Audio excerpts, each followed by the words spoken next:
என்னுடைய பெயர் முகமது, சென்னை. என்னுடைய கேள்வி பிஜே அவர்களிடம். என்னுடைய கேள்வி என்னன்னு சொன்னால், நேற்று இன்று 2 நாளும் சகோதரர் ஜமாலி அவர்களை அவங்களுடைய வாதங்களை கவனிக்கும் போது, இறைவனை இந்த உலகத்திலையும் பார்க்க முடியாது, அதே போல் மறு உலகத்திலையும் பார்க்க முடியாது அப்படிங்கிற மாதிரியான ஒரு கருத்தை தான் உள்ளத்தில் பதிகிற மாதிரி தெரியுது. அதுக்கு என்ன அப்படின்னு கேட்டிங்கன்னா, இந்த உலகத்தில் நம்ம இறைவனை பார்க்கறதா இருந்தால் தன்மை, ஆற்றல், பவர் அப்படின்னு சொல்கிறாங்க. பவர், ஆற்றல், தன்மையெல்லாம் பொறுத்த வரைக்கும் நம்ம உணரதான் முடியும், அதை பார்க்க முடியாது. அப்போ மறு உலகத்தை பொறுத்த வரைக்கும் அதை உணரதான் முடியுமா, பார்க்க முடியாத அப்படிங்கிற ஒரு கேள்வி எழுது. இப்போ இந்த கேள்விக்கு நபிகள் நாயகம் ஸல்லல்லாஹு அலைஹி வஸல்லமுடைய காலத்திலேயே சஹாபாக்கள் கேள்வி கேட்குறாங்கல்ல ரசூல்லா கிட்ட, எங்களுடைய இறைவனை பார்க்க முடியுமா? முடியும். நிலவை போன்று பார்க்க முடியும். சூரியனை போன்று எப்படி நீங்கள் அதில் தங்கு தடை இல்லாமல் பார்க்குறீங்களோ அது மாதிரி பார்க்க முடியும் அப்படிங்கிற ஒரு கேள்வியை ரசூல்லா கிட்ட சகாபாக்கள்கிட்ட ரசூல்லா சொல்லும்போது, அப்போ ஒரு உருவத்தை ஒப்பிட்டு நபிகள் நாயகம் ஸல்லல்லாஹு அலைஹி வஸல்லம் அவர்கள் அந்த பார்க்குற வடிவத்தை சொல்லியிருப்பாங்களா?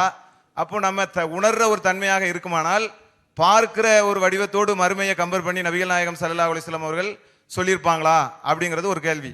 அந்த கேள்விக்குள்ளேயே அந்த ஆற்றல் தான் மறுமையில் பார்க்க முடியும் என்று இருந்தால், பார்க்கிற ஒன்றே வடிவமாக மாறாதா? அதுதானே வடிவம். நீங்க எதுவும் புதுசா வேற வடிவத்துக்கு விளக்கணும் சொல்றீங்களா அப்படிங்கிறத நீங்க விளக்கணும். அதாவது இப்போ இறைவனை பொறுத்த வரைக்கும் பார்த்தல் என்பது சேர்த்து சொல்லப்படுது. பார்த்தல் என்பது மனிதனுடைய செயல். இறைவன் இருக்கிறான், சரி, பார்க்கறது யார்? நம்ம தான் பார்க்க போகிறோம். அப்போ மனிதனுடைய பார்வையோடு சேர்த்து சொல்லும் பொழுது மனிதன் ஆற்றல்னு அங்கே அர்த்தம் கொடுத்தோம்னு சொன்னால், இந்த கண்ணை கொண்டு ஆற்றலை இப்படி பார்க்கறது, ஆற்றல் பார்வைக்குள்ளே வருமா? பண்பு என்று அர்த்தம் கொடுத்தோமையானால் அது பார்வைக்குள்ளே வருமா? சில உதாரணம்லாம் சொன்னால், அவன் புத்தியை காட்டிட்டான் அப்படின்ட்டுலாம் உதாரணம் காட்டலாம். புத்தியை கொண்டா தனியாகலாம் காட்ட இயலாது. சில செயலை உடம்போடு சில செயலை செய்கிறத வச்சுக்கிட்டு தான் அதை விளங்குவோமே தவிர, அவன் குணத்தை காட்டிவிட்டான்னா தனியாக குணத்தை அனுப்பிவிட்டு பார்த்துக்கிறங்கண்டா காட்டினா, குணத்தை காட்டிட்டான்னு சொன்னால் கூட அதில் என்ன இருக்குது? அந்த பாடியுடைய சேட்டை செயல்பாடுகளை வைத்து தான் குணத்தை காட்டிட்டான்னு கூட என்ன செய்கிறோம்? புரிந்து கொள்கிறோம்.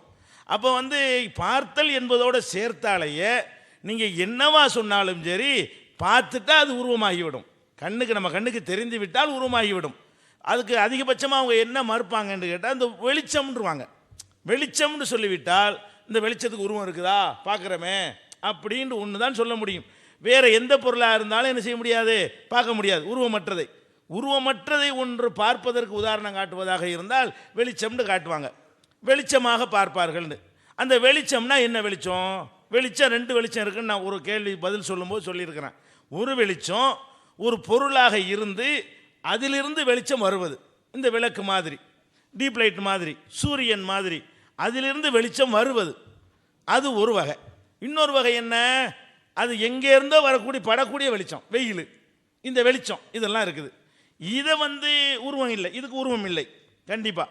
ஆனால் பார்க்குற உருவம், பார்க்குறதுன்னு சொன்னாலே அது மாதிரி இருக்கணும். எதிலிருந்து வெளிச்சம் வருகிறதோ அந்த மாதிரி வெளிச்சமாகவும் வெளிச்சம் தருவதாகவும் சேர்ந்து இருக்கும். அதை தான் பார்க்க முடியும். அப்போ நீங்கள் இந்த வெளிச்சமாக இறைவன் இருக்கிறான் என்று சொன்னால், இப்படி வெயில் மாதிரி இருக்கிறான் அப்படி தான் பார்ப்போம் என்று இருக்குமையானால், அந்த வெளிச்சம் வெளியே இருந்தால் வரும், வெளியிலிருந்து வரக்கூடியதாக இருக்கும். அப்போ நம்ம என்ன கேட்குறோம்னா, இறைவனை ஒளி என்று சொல்கிறீர்களே, அவனிடமிருந்து தான் ஒளி வருமா, வெளியே இருந்து எடுத்துக்கொள்கிற ஒளியா? வெளிச்சம்னா வெயில் மாதிரி அர்த்தம் கொடுத்தீர்களே, ஆனால் வெயில் அதுவாக உண்டானதா? அது இன்னொரு பொருள்லேருந்து வர்றது, சூரியனில் இருந்து வரக்கூடிய வெளிச்சத்தை தான் வெயில் என்று சொல்கிறோம். அப்போ நம்ம அது என்னென்ன பார்த்துக்கிறோம்னு கேட்டால், இன்னும் சொல்ல போனால் ரசூல் ஸல்லல்லாஹு அலைஹி வஸல்லம் சொல்லி காட்டுறாங்க. அல்லாஹ்வை பொறுத்த எப்படி சொல்கிறாங்க? அவன் வெளிச்சம்னு சொல்லிவிட்டு அவன் முகத்துடைய திரையை விளக்கினானேயானால், சுபஹாத்து வஜிஹி லா அஹ்ரகத்து சுபஹாத் வஜிஹி மன்தஹா இலைஹி பஸருஹு. அல்லாஹ்வுடைய அந்த பார்வையை, அவனிடமிருந்து வரக்கூடிய அந்த வெளிச்சம், அவனிடமிருந்து வரக்கூடிய வெளிச்சம் அவன் பார்வை எட்டும் தூரத்தை எல்லாம் எரித்து கரித்து விடும் அப்படின்னு சொல்லும் பொழுது, இறைவனை ஒளி என்று சொல்வது கூட இந்த வெளிச்சம் வெயிலுங்கிற அர்த்தத்தில் சொல்லப்பட்டது கிடையாது.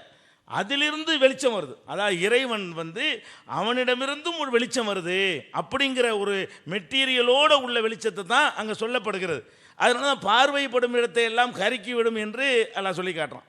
அப்போ நம்ம என்ன விளங்கணும்னா, அல்லாஹ் ஒளியாக பார்த்தார்கள்னா வெயில் மாதிரி பார்த்தார்கள், அதான வெயில் வெளிச்சம் மாதிரி பார்த்தார்களா, அல்லது ஒரு பொருளிலிருந்து வெளிச்சம் வர்ற மாதிரி அந்த ஜோதியோட தேஜஸோட பார்ப்பார்களா?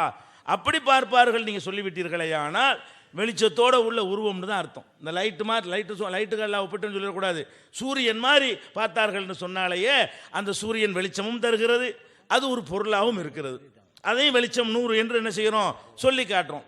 அப்போ அந்த மாதிரி பார்த்தார்கள் நீங்கள் சொல்லும் பொழுது தன்னால் என்னவாகிறது, இறைவனுக்கு வெளிச்சம் தருகிற ஒரு உருவம் இருக்கிறது என்று தான் நீங்கள் இப்போ பார்க்குறதோட. அல்லாஹ் மட்டும் நீங்கள் தனித்து பேசினா உங்களுக்கு இந்த வித்தியாசம் விளங்காது. நம்ம பார்வையோடு மிக்ஸ் பண்ணி சொல்லும் பொழுது அதான் அதுக்கு அர்த்தம் வரும். அல்லது நீங்கள் இப்படி சொன்னீர்களே ஆனால் வேறு ஏதோ ஒரு பொருளிலிருந்து வந்த வெளிச்சம் அந்த அர்த்தம் கொடுப்பீர்களே ஆனால் அல்லாஹ் ரொம்ப வீக்காகி விடுகிறான், ரொம்ப பலவீனமாகி விடுகிறான். அந்த வெளிச்சமே அவனுக்குரியது அல்ல, எங்கேருந்து எடுத்ததுன்னு ஆகிவிடும். அப்போ நீங்கள் வெளிச்சம்னு சொன்னாலும் உருவம் வந்து விடுகிறோங்கிற, வெளிச்சம் என்று நீங்கள் சொன்னாலும் உருவம். அப்போ அல்லாஹ்வை நம்ம பார்க்குறோம் என்று சொல்லிவிட்டாலேயே நீங்கள் 100 ஒரு அர்த்தத்தை கொடுத்தா கூட அங்கே என்ன வருகிறது, பார்த்தல்ங்கிறது தான் வருது. இந்த பார்த்தல் என்பது முக்கியமான ஒரு டாபிக். நம்ம பார்ப்போம், பார்க்கிற இன்பத்தை கொடு, கண்கூடாக பார்ப்பீர்கள்.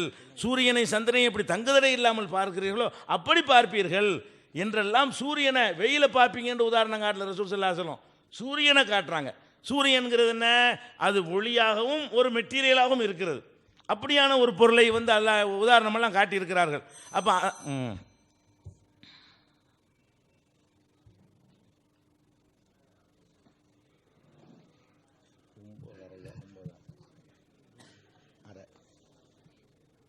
அஸ்ஸலாமு அலைக்கும். என் கேள்வி ஷேக் அப்துல்லா ஜமாலியா அவர்களுக்கு. என் பேர் ஜுனேத். உருவம் சம்பந்தப்பட்ட வசனங்கள் குரான்ல முத்தஷாயிபாத் வசனம் சொன்னீங்க. முத்தஷாயிபாத் வசனங்கள்லாம் என்ன, மோக்கம் வசனங்கள்லாம் என்ன, கொஞ்சம் விளக்குங்க ப்ளீஸ்.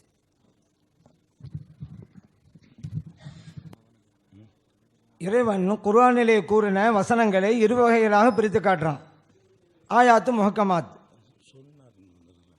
தீர்க்கமான முடிவை தருகின்ற வசனங்கள். உஹரு முத்தஷாபிஹாத், இன்னொரு வகை தீர்க்கமான பொருள் கொள்ள முடியாது, இப்படி இருக்கலாம் அப்படி இருக்கலாம் அப்படிங்கிற நிலையில் இருக்கக்கூடிய வசனங்கள். இப்போ அந்த முகம் இருக்குது, அல்லாஹ்வுக்கு கை இருக்குது, அல்லாஹ்வுக்கு கண் இருக்குது அப்படிங்கிறதெல்லாம் அந்த நிலையில தான். எந்த அர்த்தம் இறைவனுக்கு பொருந்துமோ அந்த அர்த்தத்தை கொடுக்கணுங்க. அதை தான் அல்லாஹ் சொல்கிறான். அப்படி இல்லாமல் இருந்தால் அது குழப்பத்தை தோற்றுவிடும் அப்படிங்கிற ஒரு எச்சரிக்கையும் எடுக்கிறான். இப்திகால் ஃபித்னதி, சில பேர் அந்த வேலையை செய்வாங்க, இறைவனுக்கு பொருத்தம் இல்லாத சில விளக்கங்களை தருவாங்க குழப்பத்தை தோற்றுவிப்பதற்காக என்று இறைவன் எச்சரிக்கையும் எடுக்கிறான். இப்போ இந்த உலகத்தில் இது வரைக்கும் இந்த வசனங்களுக்கு இறைவன் வஜ்ஹுன்னு சொன்னால, அது உருவம்டா நம்ம சொல்கிற உருவம் உறுப்பு அப்படிங்கிற கருத்தில் ஒரு நபர் விளக்கலாங்க. எந்த ஒரு தஃசீரிலும் எந்த ஹதீஸிலும் கிடையாதுங்க.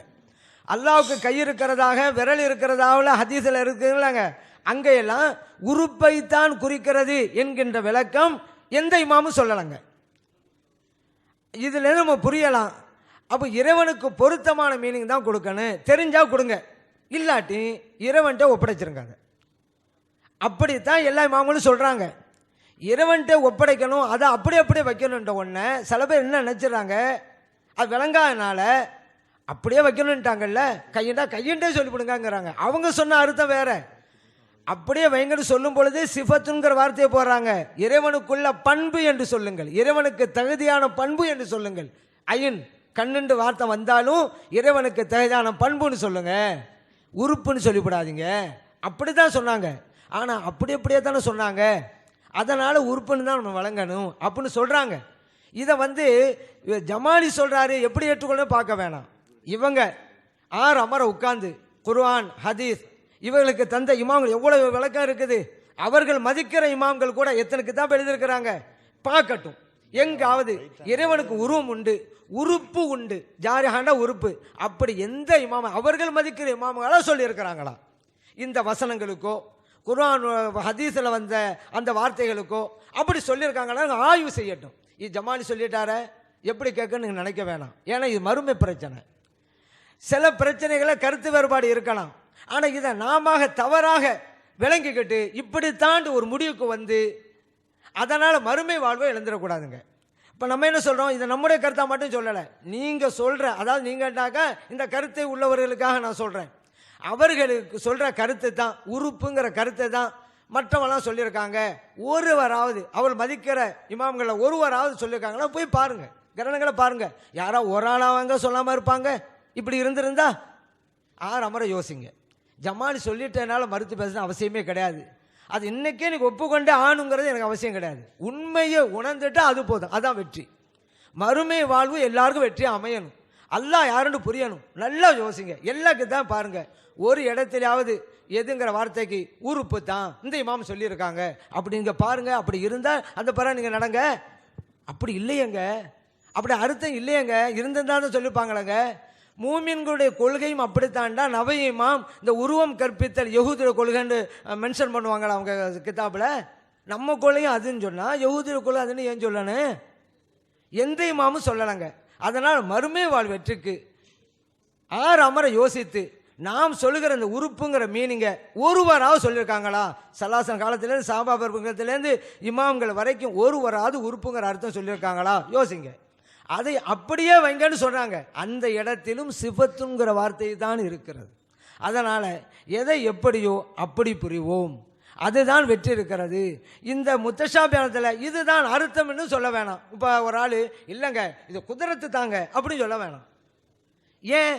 இப்படி ஒரு அர்த்தம் அதான் முத்தஷாபிங்கிறது. இப்படியும் இருக்கலாம், இந்த அர்த்தமும் இருக்கலாம். உண்மை அர்த்தம் அல்லாஹ்க்கு தான் தெரியும். இல்லை நமக்கே தெரியும்டா, அப்போ இறைவன் பிரிக்க தேவையில்லை. அஸ்ஸலாமு அலைக்கும். என் பேர் தமீம், நான் ராமநாதபுரத்தை சேர்ந்தவன். என்னுடைய கேள்வி சகோதரர் பிஜே அவர்களுக்கு. நேற்றையில இருந்து இன்றைய தினம் வரை இறைவனுக்கு உருவம் உண்டா அப்படிங்கிற தலைப்பில் விவாதங்களும் கேள்வி பதில்களும் நடந்து கொண்டிருக்கிறது. இறைவன் உருவமற்றவன் என்பதற்கு ஏற்கத்தக்க வகையில் இதுவரைக்கும் ஷேக் அப்துல்லா ஜமாலி அவர்கள் ஒரு ஆதாரத்தையும் எடுத்து வைக்கவில்லை. ஆனால் சகோதரர் பி ஜெயினுல் ஆபிதீன் அவர்கள் இறைவனுக்கு உருவம் உண்டு, அவனுக்கு பார்க்கின்ற கண்கள் உண்டு, கேட்கின்ற காதுகள் உண்டு, முகம் உண்டு என்று எல்லா தெளிவான ஆதாரங்களையும் எடுத்து சொல்லியிருக்கிறார். இன்ஷா அல்லாஹ் நாமல் ஏகத்துவவாதிகளெல்லாம் மறுமை நாளிலே அல்லாஹுவை பார்த்து அவனுடைய காலிலே சஜிதா செய்வோம் என்பதை எல்லா மக்களும் அல்லாஹ்வுடைய கிருபையால் ஏற்றிருக்கிறோம். அல்ஹம்துலில்லாஹ். என்னுடைய கேள்வி என்னென்று சொன்னால், அவர் பதில் சொன்னதிலிருந்து ஒரு கேள்வி, இதற்கு முன்னால் சொன்ன பதிலிருந்து ஒரு கேள்வி. யரிஃபூன் எப்படி என்பதற்கு இறந்த காலத்தில் தான் பொருள் கொள்ள வேண்டும் அப்படின்னு சொன்னாங்களே, இறந்த காலத்தில் பொருள் கொள்வது சரியா? அது கரெக்டாக இருக்குமா அப்படிங்கிற கேள்வியை சகோதரர் பிஜே அவர் விளக்கும். அதாவது அல்லத்தி யாரிஃபூனன்னு வந்துச்சு இல்லையா, ஏற்கனவே அறிந்து வைத்திருந்த வடிவத்திலே இறைவன் வந்தான்னு சொல்லி அந்த வார்த்தையை சொன்னோம். அது வருங்கால வினையாக இருக்கிறது.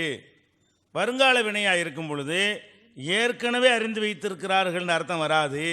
அறிந்து கொள்ளத்தக்க வடிவத்தில் தான் அந்த அர்த்தம் செய்யணும்னு நான் சொன்னேன். அதுக்கு அவங்க ஒரு மறுப்பு சொன்னாங்க. என்ன சொன்னாங்கன்னு கேட்டால், இந்த அறிந்து கொள்ளுதல் இந்த வார்த்தையை பொறுத்த வரைக்கும் வருங்கால வினையாக சொன்னாலும் சென்ற கால வினைன்னு தான் அர்த்தம். அதாவது ஆரிஃபு தெரியும், சென்ற காலத்தில் உள்ளதை சொல்வதாக இருந்தாலும் இந்த தெரிகிற விஷயத்தை பொறுத்த வரைக்கும் அரபிலையும் தமிழ்லையும் எல்லா பாஷைகளையும் வருங்காலமாக தான் சொல்லுவோம். ஆனால் அதுக்கு சென்ற கால அர்த்தம் தான் கொடுக்கணும் அப்படின்னு ஒன்று சொன்னாங்க. இது மாதிரி சில சொற்களுக்கு அப்படி இருக்கத்தான் செய்கிறது. ஆனால் எந்த ஒரு சொல்லுலையுமே இந்த மௌசூல்னு சொல்லுவாங்க, அல்லதி அல்லத்தி, அதை சேர்த்துட்டாங்கன்னு சொன்னால் அதில் காலமும் சேர்ந்து விடும். எந்த ஒரு சொல்லாக இருந்தாலும் சரி, அடித்தான் அல்லதி லரப அடித்தவன், அல்லதி எல்ரிபு அடிப்பவன், அந்த அல்லதி யாரிஃபு அறிபவன், அல்லதி அரஃப அறிந்தவன். அப்போ அல்லதி அரஃபன்ட்டு அதை சேர்க்கும் பொழுது அந்த அரஃபுல அந்த சென்ற கால வினையில் காலம் இருந்தே தீரும். அல்லதி யாரிஃபுன்னு சொல்லும் பொழுது காலம் இருந்தே தீரும். இதன் அடிப்படையில் இந்த ஹதீஸில் என்னென்று வருது, சூரத்தி இல்லத்தி யாரிஃபூன் அல்லத்தி அல்லதி அல்லத்தி ரெண்டு ஒரே சொல்லு, அல்லதி ஆண்பால் அல்லத்தி பெண்பால். அப்போ எந்த உருவத்தில் அவர்கள் அறிந்து கொள்வார்களோ அந்த அல்லதி வந்ததுனால அது வருங்கால அர்த்தம் அதில் மைனஸ் ஆகாது. மைனஸ் அதை தக்க வைத்து விடும், அதில் உள்ள அர்த்தத்தை என்ன செய்யும், அது காப்பாற்றி வைத்து விடும் என்ற ஒரு இலக்கண அடிப்படையில் அவங்க சொன்னது தவறுங்க. அதுபோக ஒரு முஸ்லீமில் வர்ற ஒரு ரிவாயத்து, ஒரு அறிவிப்பு ஒன்று, அது ரொம்ப எல்லா விதமான இது சம்பந்தமான உள்ள அனைத்திற்குமே தெளிவுபடுத்தக்கூடிய வகையில் அமைந்திருக்கிறது. அந்த ஹதீஸை நான் படிக்கிறேன். அப்போ அல்லாஹ் வருவானா, அந்த வர்ற வரைக்கும் வச்சுக்கிருவோம். பொய்யக்கூலு அன ரப்புக்கும், நான் தான் உங்களுடைய இறைவன். இறைவன் வர்றான் மக்கள்கிட்ட என்ன சொல்கிறான், நான் தான் உங்கள் இறைவன் சொல்கிறான். அப்போ மக்கள் எல்லாம் சொல்லுகிறார்கள், நஊது பில்லாஹி மின்க, உன்னை விட்டு நாங்கள் அல்லாட்ட பாதுகாப்பு தர்றோம். அல்லாஹ் வர்றான், நான் தான் அல்லான்னு சொல்கிறான். மக்கள்லாம் சொல்கிறாங்க, நஊது பில்லாஹி மின்க, உன்னை விட்டு நான் அல்லாட்ட பாதுகாப்பு தேடுகிறேன். லா நுஷ்ரிக்கு பில்லாஹி ஷையா, அல்லாவுக்கு நாங்கள் இணை கற்பிக்க மாட்டோம். அல்லாஹ் வேற ஆள் இருக்க, நீ அல்லாங்கிறியா அப்படின்னு சொல்லி அல்லாவை என்ன செய்வாங்க, மர்ரத்தைனி அவ் சலாசன், 2 அல்லது 3 தடவை மக்கள்லாம் மறுத்து விடுவார்கள். அதுக்கு பிறகு என்ன செய்வான் அல்லான்னு கேட்டால், எந்த அளவுக்கு மறுத்துருவாங்கன்னா, ஹத்தா இன்ன பாலகும் லயக்காது என் கலிப, திரும்பி செல்கிற அளவுக்கு போயிடுவாங்க. இன்னும் அல்லா இல்லாதாலாம் அல்லான்னு சொல்லிட்டு இருக்காங்க அப்படின்னு நினைத்து திரும்பி செல்கிற அளவுக்கு அந்த சுச்சுவேஷன் இருக்கும். அதுக்கப்புறம் அந்த அல்லாஹ் கேட்பான், ஹல் பைனக்கும் வ பைனஹு ஆயத்துன், உங்களுக்கு அவனுக்கு மத்தியில் நான் வேற உருவத்தில் வந்திருக்கேன்னு தானே மறுக்கிறீங்க, என்னை ஏற்றுக்கிற மாட்டேங்கிறீங்க, ஒரு அத்தாட்சி இருக்குதா அப்படின்னு அல்லாஹ் கேட்பான். இதெல்லாம் நான் சொல்ல, ஹதீஸ் ரசூலுல்லாஹ் சொல்கிறாங்க. என்கிற முக்கியத்துவம் இதில் கேட்க வேண்டும். அர்த்தம் அப்படி நேரடி அர்த்தம் தான், விளக்கத்தை சொருவிலான்னு சொல்லலை. அப்போ ஹல் பைனக்கும் வ பைனஹு ஆயத்துன், அவனுக்கு உங்களுக்கு மத்தியில் ஏதாவது அத்தாட்சி இருக்கிறதா, இப்போ தாரிஃபூனஹு பிஹா, அதை கொண்டு நீங்கள் அறிந்து கொள்ளத்தக்க அத்தாட்சி இருக்கிறதா. ஃபயக்கூலுன, அவங்கெல்லாம் சொல்லுவாங்க, நஅம் இருக்குது. இருக்குன்னு என்ன செய்வான், ஃபயுக்ஷஃபு அன் சாக்கின், அப்போதுதான் கால் திறக்கப்படும். கால் திறக்கப்படும் சொல்லிடுவாங்க. அதுக்கு பிறகு தான் சைதா செஞ்சிருவாங்களா, சைதாச்சின் தலையை நோக்கி பார்த்தாங்கன்னா, ஒக்கத் தஹவ்வல ஃபி சூரத்தி இல்லத்தி ரவு ஃபி அவ்வள மர்ரா, முதல் தடவை பார்த்தாங்களே அந்த உருவத்துக்கு அல்லாஹ் மாறியவனாக அவனை பார்ப்பார்கள். அப்போ நீ தான் எங்கள் இறைவன் என்று சொல்வார்கள் என்று முஸ்லீமில் வரக்கூடிய ஹதீஸ் தெளிவாக இருக்கிறது. அப்போ ஒருக்கா பார்க்குறாங்க, அது அவங்களை ஏற்றுக்கொள்ள உருவமாக இல்லை. 2வது தடவை பார்க்குற அத்தாட்சியை காட்டுறான், சைதா செய்கிறாங்க. சைதாச்சி திரும்பி பார்த்தா பழைய ரூபத்தில் இருக்கிறான் என்று இந்த ஹதீஸில் தெளிவாக வர்றதுனால இது முஸ்லீமில் நம்பர்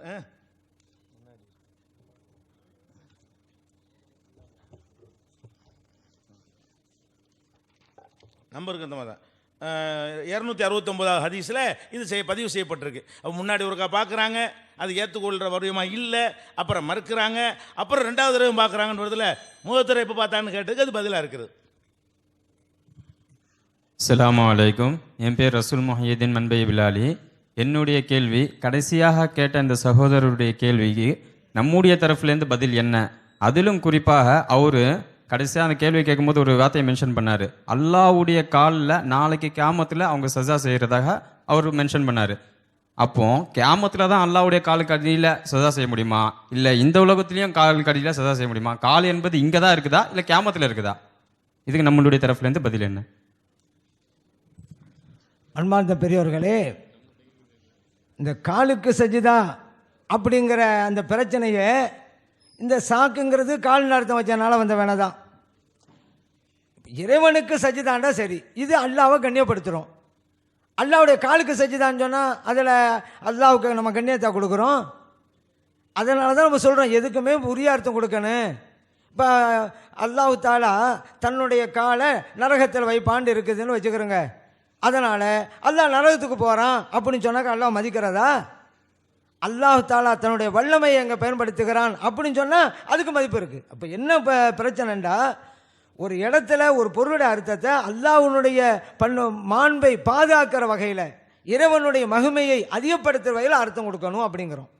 இங்கே காலுங்கிறதுக்கு சாக்கவாது சொல்கிறாங்களே, இப்னு அப்பாஸ் ரலியல்லாஹு அன்ஹு அவங்களே கூட சித்தத்தில் விளக்கம் கொடுத்தாங்க. அப்போ அவங்களுக்கு புரியலையா? இன்னொன்று ஸல்லல்லாஹு அலைஹி வஸல்லம் இந்த குர்ஆனை சஹாபா பெருமக்கள் கொடுத்தாங்க. அப்போ காலுங்கிறதுக்கு அந்த சஹாபா பெருமக்கள் விளங்கலை, இப்போ நமக்கு விளங்குச்சுன்னு சொல்கிறீங்களா? அங்கே காலுன்ற அர்த்தம் இல்லையங்க. அப்படித்தான் ஸல்லல்லாஹு அலைஹி வஸல்லம் போதிச்சாங்க. சஹாபா பெருமக்கள் வச்சுக்கிறோங்க. இப்னு அப்பாஸ் ரலியல்லாஹு அன்ஹு சொல்லியிருப்பாங்க, அல் ஜாரிஹா காலுங்கிற உறுப்புன்னு சொல்லியிருப்பாங்களங்க. அப்படி சொல்லவே இல்லையே. அவங்களே சித்தத்துங்கிற வார்த்தை, கடுமைங்கிற வார்த்தையை தானே சொல்கிறாங்க. அப்போ இல்லை என்ன வழங்குது? நபியல்லாம் ஸல்லல்லாஹு அலைஹி வஸல்லம் சொல்லிக் கொடுத்த விளக்கத்தை தான் சஹாபாவர்கள் நமக்கு சொல்லுவாங்க. அப்போ இப்படித்தான் அப்படிங்கிறத விளங்கி இருக்கிறாங்க. இல்லைண்டா அந்த சஹாபிக்கு விளக்கம் தெரியலேன்னு வரும். அப்படிங்கும் பொழுது இந்த உருவம் சம்பந்தப்பட்ட விஷயத்தில் அப்போ சஹாபா பெருமக்கள் தெளிவான நிலையில் இருந்தாங்கன்னு தானே வரும். ஏன் இப்போ அவங்கெல்லாம் வந்து உருவம்ங்கிற சூழ்நிலை வருந்தாலும் அந்த விளக்கம் கொடுக்கல. சல்லல்லாஹு அந்த விளக்கம் கொடுக்கறனால தானே ஷித்தத்து கடுமைங்கிற விளக்கத்தை இப்னு அப்பாஸ் தான் கொடுக்குறாங்க.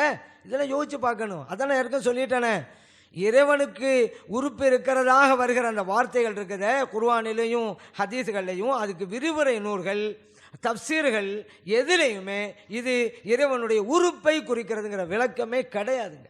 ஒரு கிதாபில் கூட கிடையாதுங்க. அதை தான் அப்படியே கொடுக்கணுங்கிறத தவறாக விளங்கிட்டு அதை அப்படின்னு சொன்னால் கை முகம்டா முகம் அப்படி விளங்கிட்டாங்களே தவிர அதுதான் உண்மை. அடுத்து இது அந்த மௌசூல் வந்தாக்கா அது அப்படி தான் வைக்கணும், இதுதான் கிராமர் நாங்களே அப்படியெல்லாம் கிடையாதுங்க. அப்படி இருந்தாக்கா என்ன கிராமர் காமிக்கணும், இந்த ஒரு கிதாபில் நஹு கிதாபில் இலக்கண கிதாபில் இப்படி இருக்குது அப்படின்னு சொல்லணும். சும்மா சொல்லிவிட்டா இந்த அல்லதுன்னு வந்துட்டா இதுதான் அர்த்தம் அப்படி சொல்லிட்டு போனாக்கா இப்போ நான் ஏதாவது ஒன்று சொல்லிட்டு போயிடுவேன். அதனால் இந்த கிதாபில் இது இந்த சட்டம் இருக்குது, இலக்கண சட்டம் இருக்குது. அதன் அடிப்படையில் எருப்புன்னு வந்தால் மாதியோட அர்த்தம் வரக்கூடாது. அங்கே மாதின்னு இல்லைன்னு நான் அதுக்கு விளக்கமே சொன்னேன். இங்கே அரபூண்டு மாதி வந்திருந்தா தெரிந்திருந்தார்கள். சரி, அந்த நேரத்தில் தெரிஞ்சாங்களா இல்லையா கேள்விக்குறியாயிரும். ஏன் தெரிந்திருந்தார்கள் தான் அர்த்தம் வரும். அப்போ கியாமத்து நாளில் அந்த நேரம் தெரியலன்னு வந்துடும். இந்த யரிஃபூனுங்கிற அந்த வார்த்தையை போட்டதுனால அவர்கள் தெரிந்த நிலையில் இருக்கிறார்கள் அப்படிங்கிற சரியான அர்த்தம் வரும். மாதின்னு மட்டும் அர்த்தம் சிக்கல் வந்துடும்னு சொன்னோம். அப்போ அதனால் ஏற்கனவே தெரிஞ்சிருக்கிறது அப்போதும் தெரிஞ்சிருக்கிறங்கிற அர்த்தம் ஆட்டோமேட்டிக்காக வந்துடுதுங்க. இல்லை இந்த மௌசூல்னு சொல்லுவாங்க அல்லதுக்கு அப்படி வந்தாலும் இப்படி தாங்கிறது எந்த கித்தாப்புலையும் இருக்கிற நமக்கு தெரியலை. அப்படி இருந்தால் அவங்க காமிக்கட்டும், காமிச்சாதான் உண்மையாகும். சும்மா சொல்லிட்டு போனால் நானும் ஏதாவது சொல்லிடுவேன்.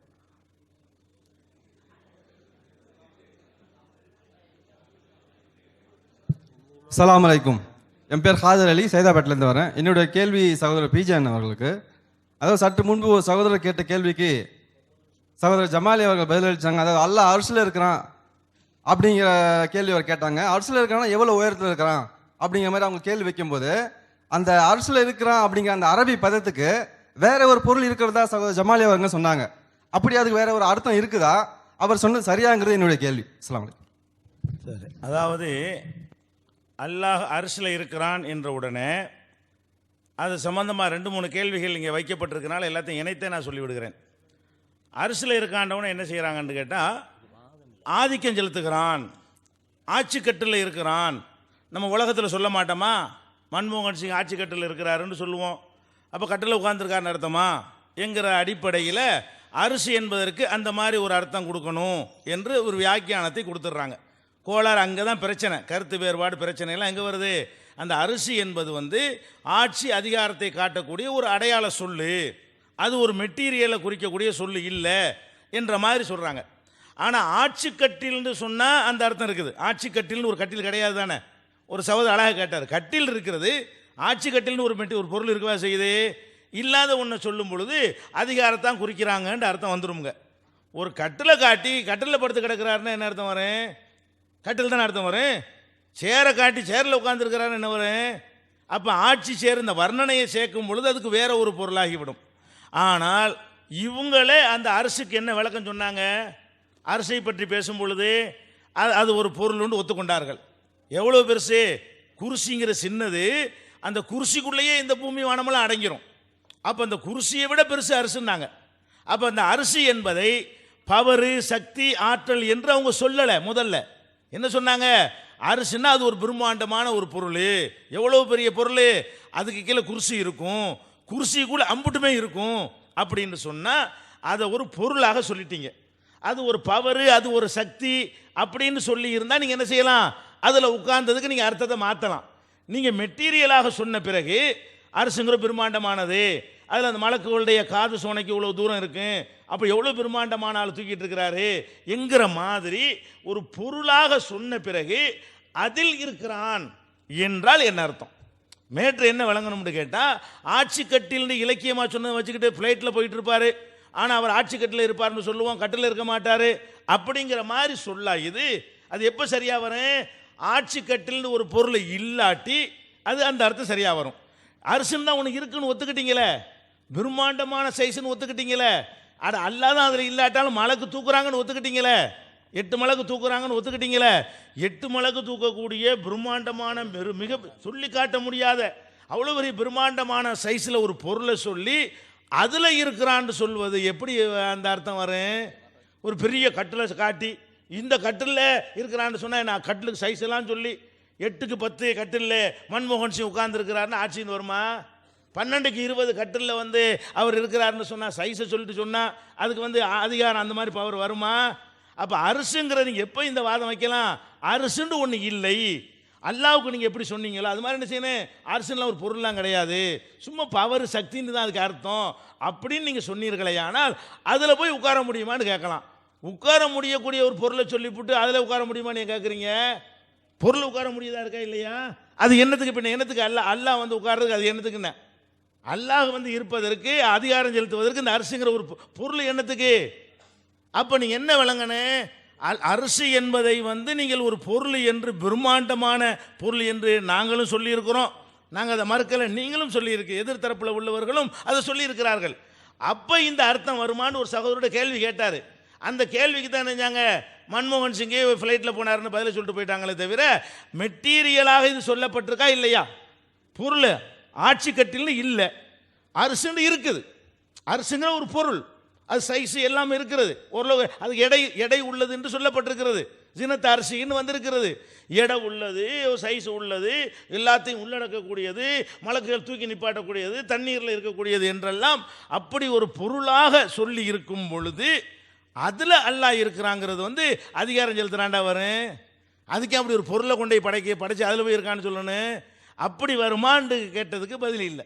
அதனால் என்ன அரசுன்னு சொன்னாலே நல்லா விளங்கிக்கிறங்க, அது ஒரு பொருள் தான்.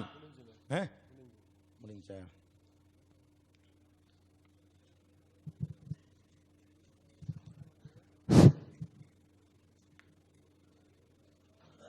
அஸ்ஸலாமு அலைக்கும். என்னுடைய கேள்வி ஜமாலி ஹஜ்ரத்திடம். என் பெயர் ஜஸ்முத்தீன்.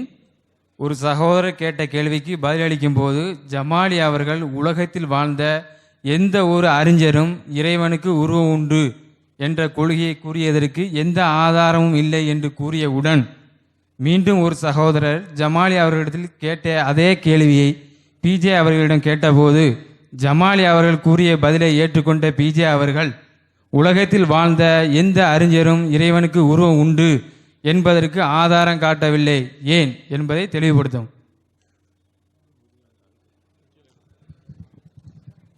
இறைவனுக்கு உருவம் உண்டு என்று ஏற்கத்தக்க அறிஞர்கள் எவரும் எழுதியிருந்தால் தானே காமிக்க முடியும்.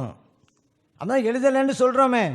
இதுவரைக்கும் யாரும் சல்லல்லாஹு சொல்லலை, அல்லாஹ்வும் சொல்லலை இறைவனுக்கு உருவம் உண்டு அப்படிங்கிற. எதுக்கு இருந்தாலும் நேரடியாக இருக்கணும் என்ற கொள்கையை கொண்டவர்கள் இதுக்கும். அப்படிங்கும்போது சஹாபா பெருமக்களும் சொல்லலை, தாபியங்கள், இமாம்கள், அவர்கள் மதிக்கிற இமாம்கள் யாருமே இறைவனுக்கு உருவம் இருக்கிறது, உறுப்பு இருக்கிறது என்று சொல்லவே கிடையாதுங்க. இவங்க என்ன வழங்கிட்டாங்க, அதை அப்படியே கொடுக்கணுங்கன்னு. அப்போ உறுப்பாக கொடுத்து இவங்க நினச்சிக்கிட்டாங்க. அப்படி கிடையாதுங்க. அதை இருக்கிறத நல்ல பொருளாக கொடுக்கணும், நல்ல அர்த்தத்தை கொடுக்கணும். இப்போ பாருங்கள், இப்போ அரிசியில் இறைவன் அமர்ந்தான் அப்படின்னு அர்த்தம் வைக்கிறாங்க. அப்படி அர்த்தம் வைக்காதீங்கிறோம், அவ்வளோதான். அதுக்கு அல்லாஹ் அமர்ந்தான்னு சொன்ன பிறகு ஏன் மறுக்குங்க? அல்லாஹ் அமர்ந்தான்னு சொல்லலைன்னு நாங்கள் சொல்லிக்கிட்டு இருக்கோம். அமர்ந்தாங்கிறது இவங்களோட விளக்கமே தவிர நம்ம அல்லாஹ் அமர்ந்தான்னு சொல்லவே இல்லைங்கிறோம். ஸல்லல்லாஹு அலைஹி வஸல்லம் சொல்லிவிட்ட பிறகு வேற என்ன? ஸல்லல்லாஹு அலைஹி வஸல்லம் அப்படி சொல்லலைங்கிறோம். அல்லாஹ்க்கு உறுப்பு இருக்கதா சலாம் சொல்லலைங்கிறோம். அவங்க சொல்லிட்டா நாங்கள் தான் ஏற்றுக்கொள்வோம். அவங்க சொன்னதுக்கு இப்படி நீங்கள் தப்பாக விளங்கிட்டு இருக்கிறீங்க என்பதே எங்களுடைய வாதமே தவிர அல்லாஹ் சொன்னதையும் நபிகள் நாயகம் ஸல்லல்லாஹு அலைஹி வஸல்லம் சொன்னதையும் நாங்கள் அப்படியே ஏற்றுக்கொண்டு தான் இருக்கிறோம். இன்னொன்று, மன்மோகன் சிங்குக்கு கட்டிலாக இருக்குது, அவருக்கு இடமா போய் இருக்க தான் செய்யுது. இப்போ பிரதமர் அவர் அலுவலகத்துக்கு போனார், அவர் அமர்வதற்கு அவருக்குன்னு ஒரு சீட் இருக்கா இல்லையா? அப்படி இருந்தும் கூட தான் ஆட்சி கட்டி அமர்ந்தாண்டா அங்கே போய் உட்கார்றதல்ல இருக்குது அவர் அலுவலகத்தில். ஆனால் நாம் சொல்கிறது இந்த கருத்தில் அப்படின்னு. இன்னொன்று என்னங்க, அல்லாஹ் தஆலா அர்ஷையம் படைச்சான் உட்காரதானே யார் சொல்கிறது? நீங்களே சொல்கிறீங்க, வேறு யார் சொன்னது? இல்லை இஸ்தவான்னு சொல்லிட்டானே, இஸ்தவாக்கு உட்கார்ந்தாண்டு இவங்க தான் அர்த்தம் வைக்கிறாங்க. அல்லாவே சொல்லிட்டானா? இஸ்தவான்னு சொல்லியிருக்கேன்ல, நான் உட்காருன்னு அர்த்தம் வச்சுருங்கன்னு அல்லாஹ் சொன்னானா? நீங்கள் எடுக்கிற முடிவுக்கு நாங்கள் எல்லாம் கட்டுப்படணும் அல்லாவே சொல்லிவிட்டான். நீங்கள் அப்படி விளங்குறீங்கன்னு மட்டும் சொல்லுங்கள், அல்லாவே சொல்லிவிட்டான்னு சொல்ல வேணாம். அல்லாஹ் சொன்னான், எந்த அர்த்தத்தில் சொன்னா அப்படிங்கிறதான் பிரச்சனை. இப்படி தான் அர்த்தம் கொள்ளணும் அப்படிங்கிறோம். அப்போ அல்லாவே சொல்லிவிட்டான் அப்படி சொல்லவே கூடாதுங்க. அதனால் ஒரு நிலை என்னென்னா, எந்த ஒரு வசனத்துக்கும் அர்த்தம் வைக்கிறதா இருந்தால் பொருத்தமான அர்த்தம் வைங்க. அல்லாஹ்வுடைய மாண்பு சீர்குலையாத அளவிற்கு அல்லாஹ்விற்கு உருவம்ங்கிறது கிடையாதுங்க, உறுப்புங்கிற இல்லைங்க. யாருமே அப்படி சொல்லலைங்க, எந்த கிதாபிலும் இல்லைங்க. நாம ஒன்று விளங்கிக்கிட்டு செய்ய வேணாம். நம்முடைய கற்பனையில் அப்படி ஒரு வடிவத்தை கொண்டு வந்துட்டு அவன் ஆளாளுக்கு விளங்கி அவங்க விளக்க தாழ்ந்தவாறு ஒரு கற்பனையில் விக்கிரகத்தை கொண்டு வந்துட்டு வணங்கினாக்கா வணக்கமாக இருக்காது. அல்லாவை அவன் வணங்கலை, வேற எதையும் போய் வணங்கிடுறாங்க. இல்லை அல்லாஹ்க்கு உறவு குறிஞ்சோன்னா நேரடியான ஆதாரம் தாங்க, ஒரு ஆதாரமாக இருக்காது. நேரடியாக அப்படி ஒன்று இருந்திருந்தா, ஹதீஸில் நேரடியாக ஒரு ஆதாரமாக இருக்காது. அல்லாஹ்க்கு உருவம் இருந்திருந்தா வேற பொருட்களை சொல்லி தானே. இன்னும் சொல்ல போனால் இவங்க ஆதாரம் காட்டின அந்த ஹதீஸுள்ள விளக்க உரையிலெல்லாம் இங்கே உருவம்ண்டு உறுப்பு என்று கருதிவிடக்கூடாது அப்படிங்கிற மேட்டரை தான் இங்கே மென்ஷன் பண்ணுறாங்க அந்த ஹதீஸுக்கு. இப்போ நீங்கள் பொதுவாக நீங்கள் பார்க்கலாம், முஸ்லீமில் ஹதீஸ் வருதா, நபியுமா இந்த உறுப்புன்னு சொல்கிற இடங்கள்லாம் என்ன விளக்கம் கொடுக்குறான்னு போய் பாருங்கள். நம்ம சொன்னால் ஏற்றுக்கொள்ள வேணாம், நபியுமா என்ன சொல்கிறாங்க, அங்கே எல்லாம் உறுப்புன்னு அர்த்தம் வைக்கக்கூடாது. அது யஹூதியுடைய கொள்கை அப்படின்னு சொல்கிறாங்க. எல்லாருடைய கொள்கை அதுண்டா அந்த இமாம் நபி ரஹ்மத்துல்லாஹி அலைஹி அவர்கள் மதுஹபுல் யஹூதுன்னு சொல்லவே தேவையில்லை. இது யஹூதிகளுடைய மதுஹபுன்னு சொல்லவே தேவையில்லை. யாரும் அப்படி சொல்லலை. அவர்கள் தகுதிக்கு அப்படியே வைங்க, அல்லாவோட தகுதிக்கு அப்படியே வைங்கண்டா, விளக்கம் கொடுக்காம அப்படியே விடுங்கன்னு அர்த்தமே தவிர உறுப்புண்டு வச்சுக்கிட்டு அப்படியே அர்த்தம் வைங்க அப்படின்னு அர்த்தமே கிடையாது. ஏன் இல்லாத ஒன்று போய் உருவாக்கணும்? அதனால் இறைவன் உருவமற்றவன், அவனுக்கு உருவம் இல்லை அப்படிங்கிறது தான் சரியானது. உண்டுண்டா ஒரு ஆதாரமாக இருக்கணும், யாராவது சொல்லியிருக்கணும். உலகத்தில் நாம் ஏற்க இந்த கராமியா அவங்கள தவிர, முஜஸ்ஸிமா அவங்கள தவிர இன்னைக்கு யாருமே கிடையாது. அவங்கெல்லாம் பெரும்பான்மை முஸ்லிம்கள் விட்டு ஒதுக்கப்பட்டவர்கள் ஒத்தரும் கிடையாது. அவர்களை தவிர வேறு யாராவது எதுங்கிறதுக்கு உறுப்பு தான் ஜாரிஹா உறுப்பு அப்படின்னு சொன்ன ஒரு வாசகத்தை நம்ம ஏற்றுக்கொண்ட இமாம்களில் அந்த கிதாபுகளில் பாருங்க கிடையாது. அப்போ இல்லாத ஒன்றை வழியை ஒன்று சொல்லிட்டோங்கிறதுனால அப்படிமெல்லாம் சொல்ல தேவையில்லை. எது உண்மையோ யதார்த்தமோ அதை நம்ம வணங்குவோம், அதுதான் சரியாகும். இப்போ அல்லாஹு தாலாவை மறுமையில் பார்க்குற விஷயமா இருந்தாலும் ஒளி, அல்லாஹ் ஒளிங்கிற நாமளா சொன்னோம், ஒளிங்கிறீங்களே நம்ம சொல்லலையே. நபியெல்லாம் ஸல்லல்லாஹு அலைஹி வஸல்லம் சொல்கிறாங்க ஹுவ நூருன் அப்படின்னு சொல்கிறாங்க. அது சொல்கிறத நம்ம ஏற்றுக்கொள்ள வேண்டியதானே. சூரியனுக்கு சந்திரனுக்கு ஸல்லல்லாஹு அலைஹி வஸல்லம் அவங்க அல்லாஹ் ஒப்பிடலை கிடையாங்க வெளிச்சத்துக்கெல்லாம். நீங்கள் சூரியனை பார்க்க சந்தேகப்படுவீங்களா? உறுதியாக பார்க்குறீங்களா? பகல் நேரத்தில் சந்திரனை பௌர்ணமியில் பார்க்க சந்தேகப்படுவீங்களா? உறுதியாக பார்ப்பீங்களே, உறுதியாக அல்லாஹ்வை பார்ப்பீங்க. அதுதான் விளக்கமே தவிர பொருளுக்கு ஒப்பிடலை. ஸல்லல்லாஹு அலைஹி வஸல்லம் சொல்லிட்டாங்க அல்லாஹ் ஒளிண்டு, அந்த ஒளியை நம்ம பார்ப்போம், மறுமையில் பார்ப்போம்.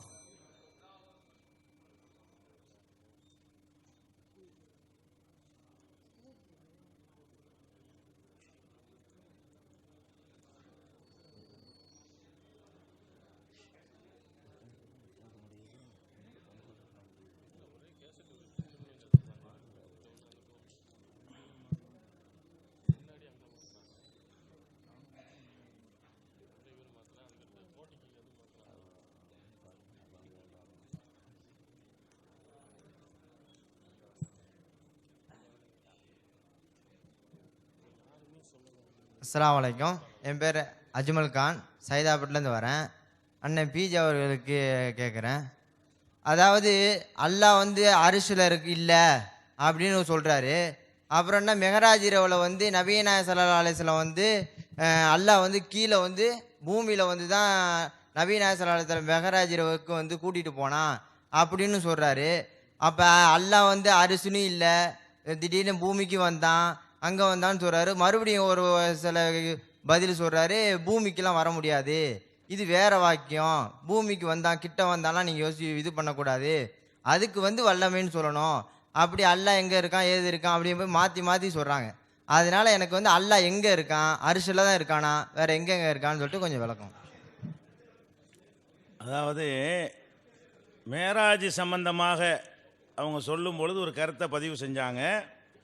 அஸ்ராபி அப்திஹி, அல்லாஹ் தன் அடியாரை அழைத்து சென்றான்னு சொன்னால் அவன் தான் கூட்டிகிட்டு போயிருக்கிறான், அவன் தான் அவன்கிட்ட கூட்டிகிட்டு போனான் அப்படி அர்த்தம் செய்யணும்.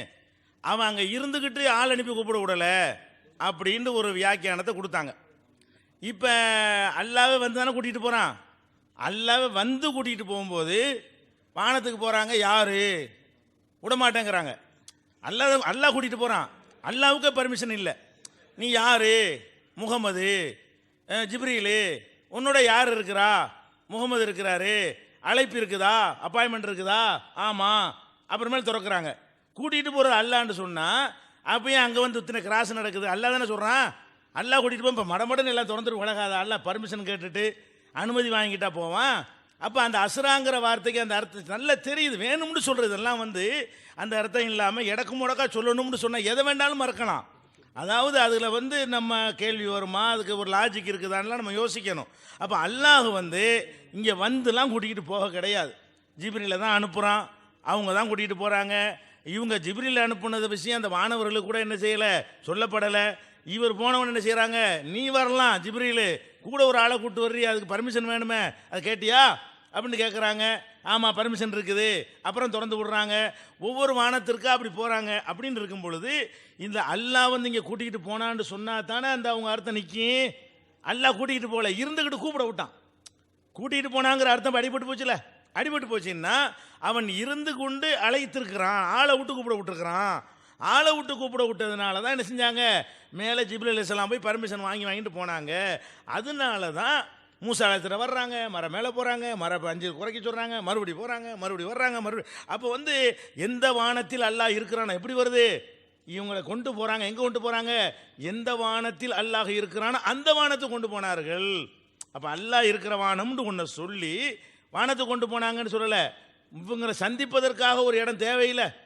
என்ன இருந்தாலும் ரசூலுல்லாஹ் மனிதர் தானே, அல்லாவுக்கு அதெல்லாம் தேவையில்லைன்றாலும் இவருக்காக ஒன்று தேவை இருக்குங்கிற அர்த்தத்தை செய்கிறாங்க. அப்படி வரல. அதில் அந்த மேராஜ் ஹதீஸில் எப்படி வருதுன்னா, எந்த வானத்தில் அல்லாஹ் இருக்கிறானோ அந்த வானத்திற்கு மேலே கொண்டு சென்றார்கள் அப்படின்னு வருது. அப்போ அல்லாஹ் எந்த வானத்தில் இருக்கிறானோ என்பதற்கு என்ன அர்த்தம், வானத்தில் இருக்கான்னு அர்த்தம். வானத்தில் இருக்கிறவன் வந்து என்ன செய்கிறான், பூமியில் இருக்கிறவரை கூப்பிட விட்டான்னு தான் அங்கே அர்த்தமாகுமே தவிர அவனே வந்து கூட்டிகிட்டு போனாங்கிற அர்த்தம் அதுக்கு வரவே வராது. அது வியாக்கியானத்தை கொடுத்து இதுக்கு வியாக்கியானமாக்கி அதையும் வியாக்கியானமாக்கி அல்லாவை இல்லைன்னு ஆக்கிப்படணும். அதுக்கு மொத்தத்தில் என்ன வந்து போனீங்க. அப்போ அல்லா எங்கே, அல்லாவெல்லாம் கிடையாது.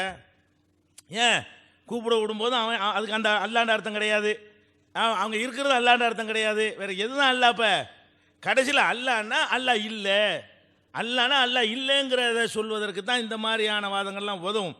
அதனால் என்ன இருக்குதோ கரெக்டாக சொல்லுங்கள். அஸ்ராபி அப்திஹின்னு சொன்னால் கூட்டிகிட்டு போனாங்கிற அர்த்தம் வருமா? அவன் வந்து அவனோட ஆர்டரில் கூட்டிகிட்டு போகிறதுனால என்ன செய்யறான், அல்லா அப்படி சொல்கிறான். அது எப்படி விளங்கணும், போகிற பயணத்தை முழுசாக பாருங்கள். அல்லாவே கூட்டிகிட்டு போகிற மாதிரி அந்த பயணம் இருக்குதா, அல்லாஹ் கூட்டிகிட்டு வர சொன்ன மாதிரி, ஆளு விட்டு கூட்டிகிட்டு வர சொன்ன மாதிரி அந்த முழு சஃபரும் இருக்குதா, முழுசாக பார்க்கணுமா இல்லையா எல்லாத்தையும். அப்படி பார்த்தீங்கன்னு சொன்னால் கண்டிப்பாக அல்லாஹ் வந்து வானத்தில் தான் இருக்கிறான், அங்கே உள்ள அரசில் தான் இருக்கிறான். அது அங்கே இருந்தான் அழைத்து வர சொன்னான். அதனால தான் மூசா அலைஹிஸ்ஸலாம் போயிட்டு திரும்பி வந்தார்கள். மிக தெளிவாக இருக்கிறது, மேராஜுக்கு அல்லாஹ் வந்து கூட்டிகிட்டு போக கிடையாது.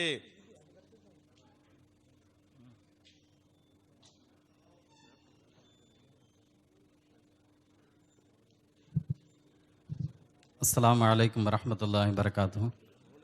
நான் திண்டுக்கல்லேருந்து வந்தேன். என்னுடைய பேர் முகமது அப்துல் மஜீத் ஜமாலி.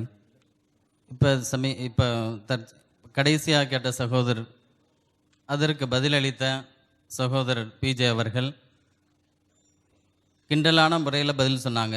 நம்மளுடைய தரப்பில் நம்மளுடைய பதில் என்ன அப்படின்ட்டு நம்மளுடைய உஸ்தாத் அவங்கள்ட்ட கேட்குறோம்.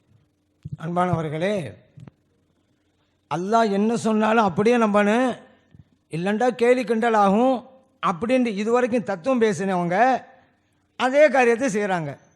அல்லாஹ் கூட்டிகிட்டு போனால் நானா சொன்னேன், சுபஹானல்லதி அஸ்ராபி அப்படின்னு வசனத்தில் ஒருத்து காமிச்சேன். நான் சொன்னால் பரவாயில்லை.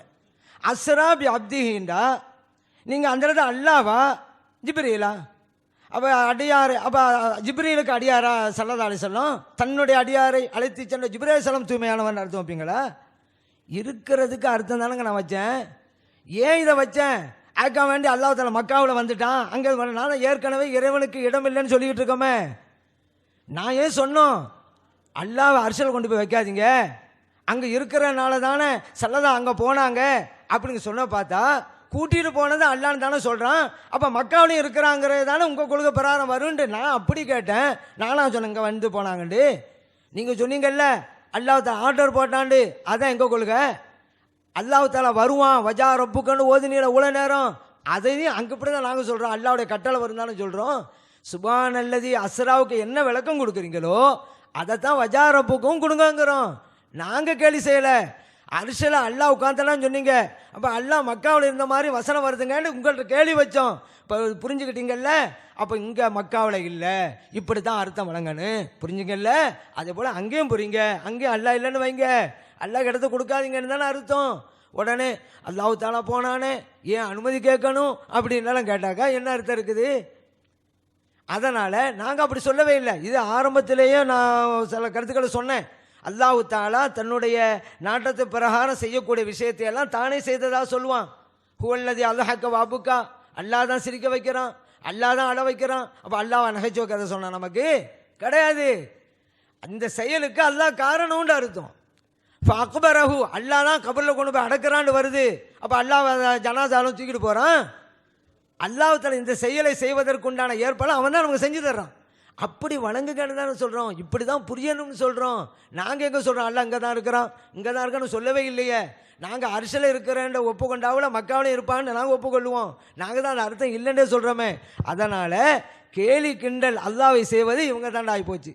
இவங்க அரிசிலே இருக்கிறான் அப்படின்னு சொல்லி அங்கே வச்சா, இங்கே மக்களை வந்து கூட்டிகிட்டு போனான்ட்டு அல்லாஹ் தான் சொல்கிறான். அப்போ அல்லாஹ் புரியாமல் சொல்லிவிட்டானோ? அப்படி தப்பு அப்படி சொல்லியலா? அல்லாஹ் சொன்னது உண்மை, விளக்கம் இப்படி தானே புரிய முடிஞ்சல.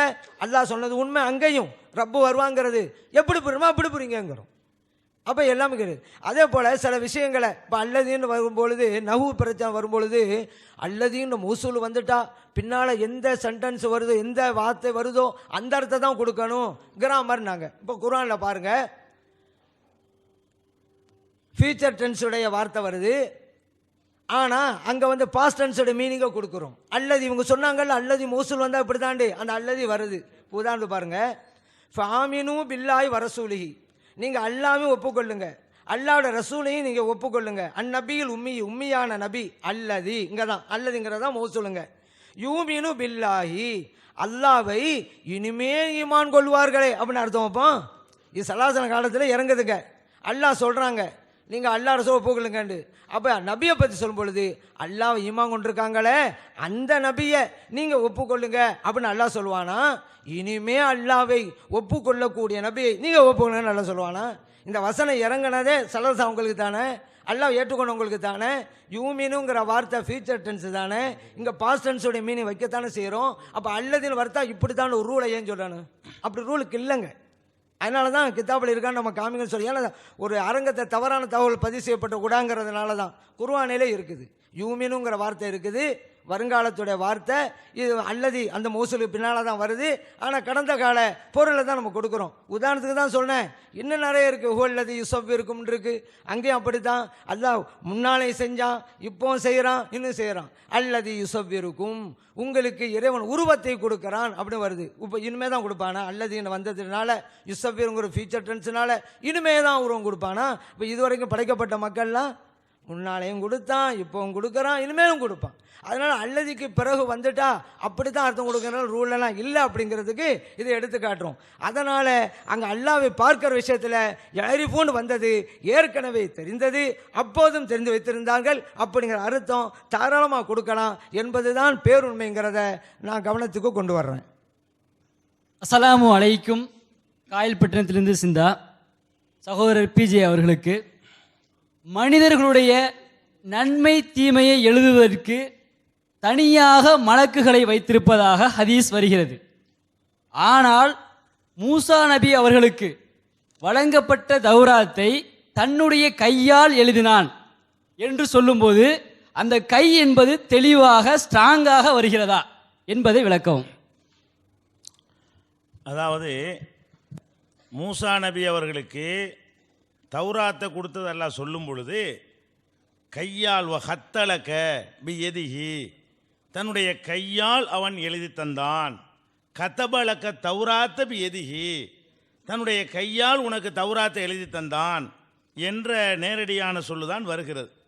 அதை நிரூபிக்கிற விதமாக மூசா அலைஹிஸ்ஸலாத்தை அல்லாஹ் வர சொல்லி அவங்களுக்கு ரசூல் ஸல்லல்லாஹு கொடுத்த மாதிரி அந்த மாதிரி கிராத்துடைய வகையாக கொடுக்கல, அல்வாகத்தான் கொடுத்தான். மூசா அலைஹிஸ்ஸலாம் கையால் எழுதினான்னு சொல்கிறோமே, கையால் எழுதினதை ப்ரூவ் பண்ணுற விதமாக அவங்களுக்கு ஒரு பொருளாக அல்வாகத்தான் என்ன செய்கிறான், அகதல் அல்வாகலாம் வருது, பலகையாகத்தான் கொடுத்தான். அதில் எழுதப்பட்டு இருந்துச்சு அறிவுரைகள்லாம். அதை கொண்டாந்து கோபத்தோட கீழே போட்டுருவார். அவர் வந்து பார்த்தா இவங்கெல்லாம் காளமாட்டை வணங்கிட்டு இருப்பாங்க இல்லையா, அதை பார்த்துன்னு கீழே போட்டுருவார் கோபத்தில். கோபம்லாம் போன பிறகு மறுபடியும் அந்த அல்வாகலாம் எடுப்பார்னு வருது. அப்போ இறைவனுக்கு மலக்குகள்லாம் இருக்கிறதுனால மலக்குகள் மூலமாக பல காரியங்களை செஞ்சாலும் இந்த தௌராத்தை பொறுத்த வரைக்கும் கையால் தான் எழுதி கொடுத்த சிறப்பை தான் சொல்லி காட்டுறாங்க. எல்லாருக்கும் அல்ல தானே வேதத்தை கொடுத்தான், எல்லாருக்கும் அல்ல வேதம் கொடுத்துருக்கும் போது இதை மட்டும் குறிப்பிட்டு உனக்கு தௌராத்தை கையால் எழுதி தந்தானே. ஒரு நபி இன்னொரு நபிட்டு சொல்கிறார், எல்லா நபிக்கு தானே வேதம் இருக்கு, எல்லாருக்கும் தானே நல்ல வேதம் கொடுத்துருப்பான். அப்போ கையால் எழுதுறதுங்கிறது கையால் எழுதுறது தான் குறிக்கிறது. அதை பிரத்யேகமாக சொல்லப்படுற காரணத்தினால அதுதான் அர்த்தம் என்று நம்ம சொல்லுகிறோம். அதோடு இந்த அல்லதி விஷயம் சொன்னாங்க இல்லையா, அல்லதி யூமினு அல்லதி யூ சவ்விரு அப்படிங்கிற ஒரு இலக்கணத்தை இப்போ சொல்லி 2 தடவை சொல்லிட்டாங்க. அது யூ அதெல்லாம் நான் கேட்காம சொல்கிறேன். சரி, அது அதாவது யூ சவ்விரு, யூ சவ்விருங்கிறது வருங்காலமாக தான் இருக்குது, சென்ற காலமாக அர்த்தம் வரல அப்படிங்கிறாங்க. முதல்ல விளங்கிக்கிறன அரபு மொழியில் வருங்காலத்துக்கு நிகழ்காலத்துக்கு ஒரு சொல்லு தான், சென்ற காலத்துக்கு தனி சொல்லு, வருங்கால நிகழ்காலத்துக்கு ஒரு சொல்லு தான். யூ சவ்விருன்னா வடிவம் கொடுப்பான் அல்லது கொடுக்கிறான். 2 அர்த்தத்தில் எது செஞ்சாலும் கரெக்டான அர்த்தம் தான், கொடுத்தான்ற அர்த்தம் இல்லை. அது மாதிரி அல்லது யூமினுன்னா நம்பிக்கை கொள்கிறார், இப்போ கொண்டு இருக்கிறார். நேற்று கொண்டது அல்லாத ஏற்றுக்கொள்ளப்படாது. இப்போ எப்போ சொல்கிறோமோ அப்போ ஈமான் இருக்க வேண்டும். ஈமான்கிறது நேற்று ஈமான் கொண்டாருன்னு என்ன சொல்ல முடியாது. அல்லது யூமினு நம்பிக்கை கொள்கிறார். யூமினுடைய 2 காலம் யூமினுக்கு இருக்கிறது. அந்த 2 காலத்தில் ஒரு காலம் நிகழ்காலம், ஒரு காலம் வருங்காலம். 2க்கும் அரபியில் அப்படி தான் சொல்லுவாங்க. அரபியில் வருங்காலத்துக்கு நிகழ்காலத்துக்குன்னு தனி சொல்லல. தமிழ் என்ன செய்வோம், செய்தான் சென்ற காலத்துக்கு சொல்லுவோம், செய்வான் வருங்காலத்துக்கு சொல்லுவோம், செய்கிறான் இப்போ ஸ்டில் செய்கிறான் இல்லையா, அதுக்கு செய்கிறான் என்று ஹிரான்னு ஒன்று சொல்லுவோம். அதுக்கு தனி சொல்லு அரபியில் கிடையாது. அந்த வருங்காலத்தை சொல்லத்தான் அதுக்கும் சொல்லுவாங்க, இதுக்கும் சொல்லுவாங்க. அப்போ நிகழ்கால அர்த்தம் செஞ்சாலும் அந்த காலம் அப்படியே தான் அதில் இருக்கிறது. சென்ற காலம் அர்த்தம் செஞ்சால் தான் அந்த காலம் அதில் இல்லைன்னு சொல்லணும். வருங்காலம் அர்த்தம் செஞ்சாலும் அந்த அர்த்தத்தில் தான் அது நிற்கிறது. அது மாதிரி நிகழ்கால அர்த்தம் செஞ்சாலும் அதில் தான் நிற்கிறது என்பதை அதை நான் பதிவு செய்து கொள்கிறேன். அதனால் இந்த அந்த என்ன முதல் இல்லைம்மா, அந்த இப்போ என்னத்துக்கு இடையில கைகளால் எழுதினாண்டவர் கேட்டார் இல்லையா, அதற்குரிய பதில் என்னன்னு கேட்டால், அல்லாஹ் கையால் எழுதினான் என்று தெளிவான வார்த்தைகளை கொண்டு ரசூல் ஸல்லல்லாஹு அலைஹி வஸல்லம் தம்முடைய வாயால் சொல்லி இருக்கிற காரணத்தினால் தௌராத்தை கையால் தான் எழுதினான். மற்ற வேதங்களை மலக்குகள் மூலமாக கொடுத்த மாதிரி அதை கொடுக்கல, மலக்குகள் மூலமாக ஓதி காட்டி மனப்பாடம் பண்ண வச்ச மாதிரி பண்ணலை, ரிட்டனில் எழுதி அல்லாஹ் பலகையில் கொடுத்தான் என்று நம்ம நம்புகிறோம். ஏன் சொல்கிறோம், அப்படி தான் ஹதீஸில் இருக்கிறது.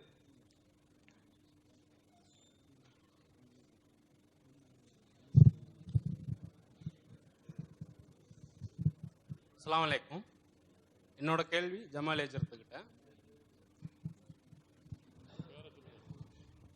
ஹலோ, என் பேர் அபு தாஹிர்.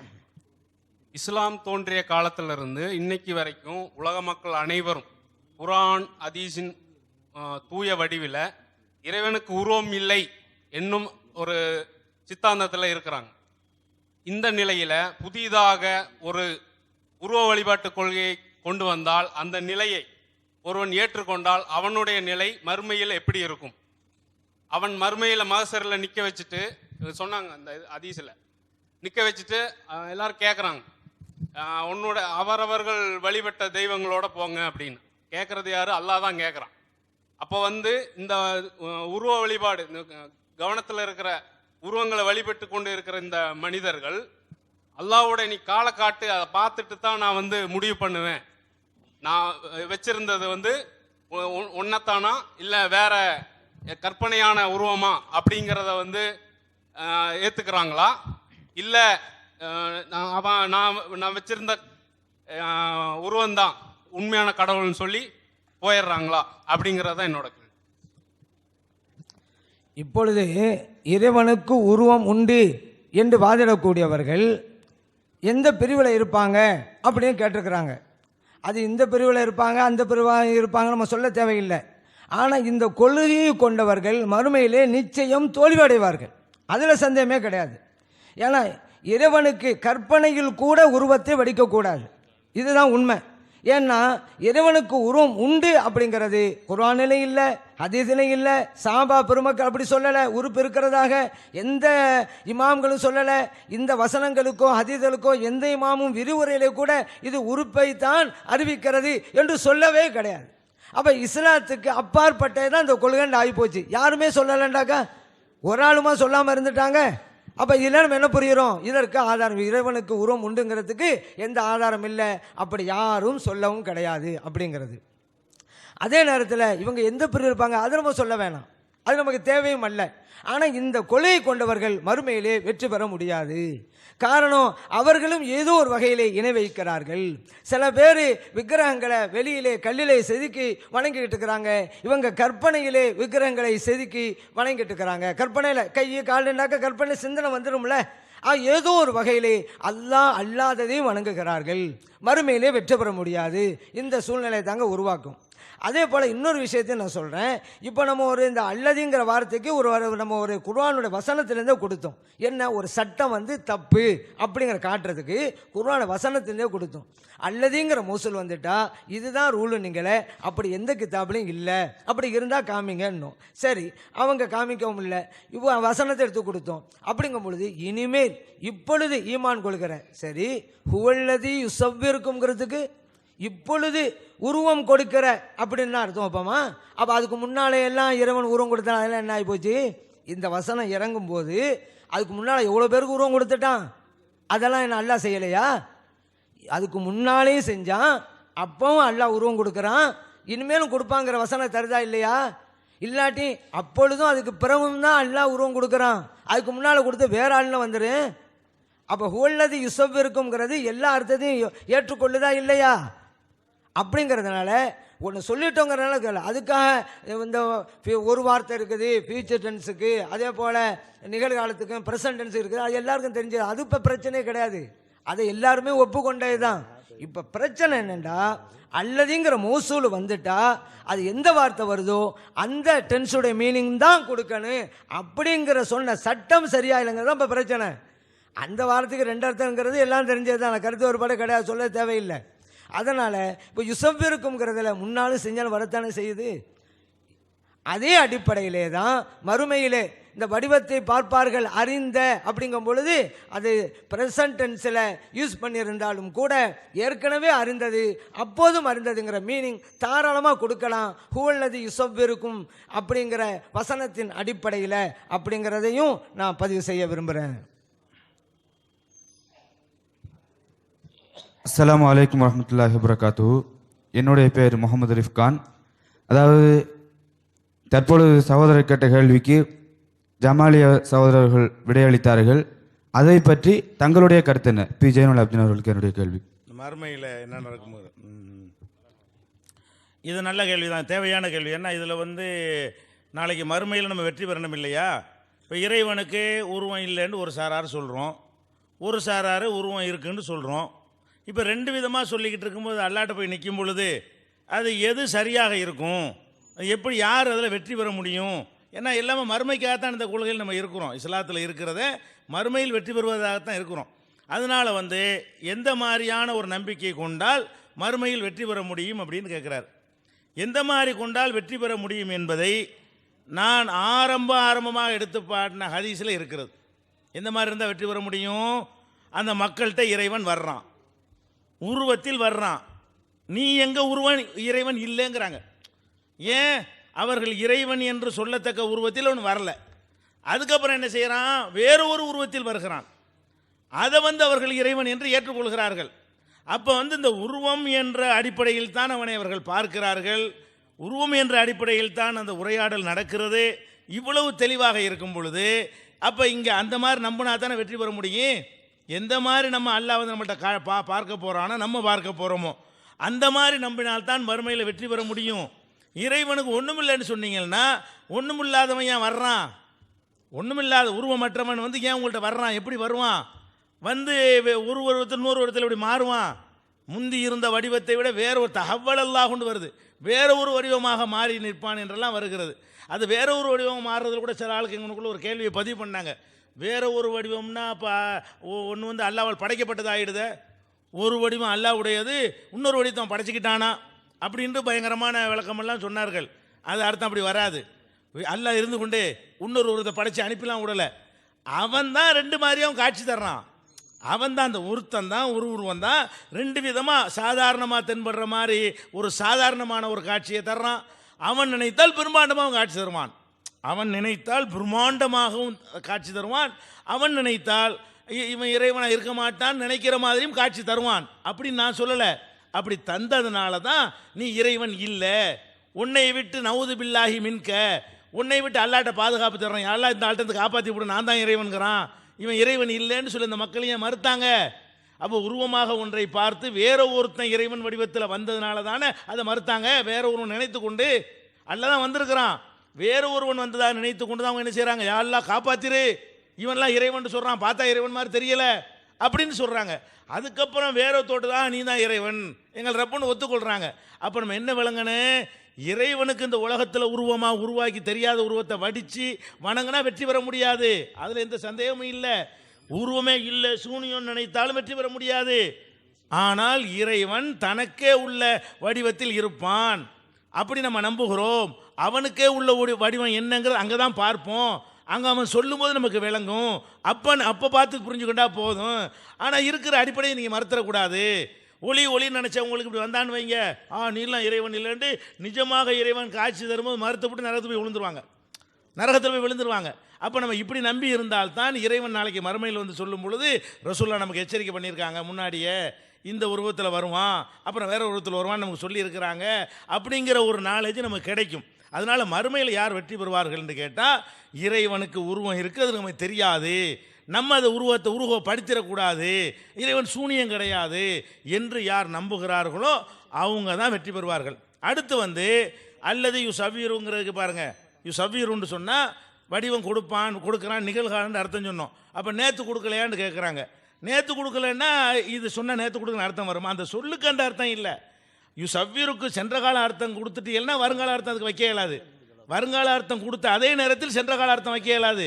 இறைவன் எருசுக்கு ரிசுக்களிப்பான்னா நேத்தளிக்கல கேட்கறது, இந்த சொல்லுக்கு என்ன அர்த்தம்?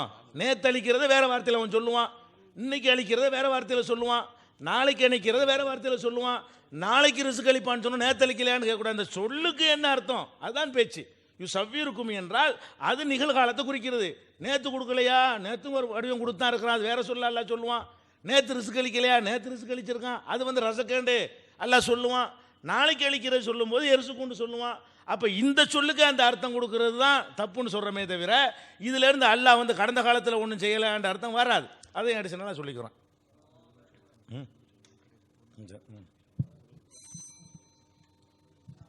நம்முடைய தானே கடைசி வருங்க.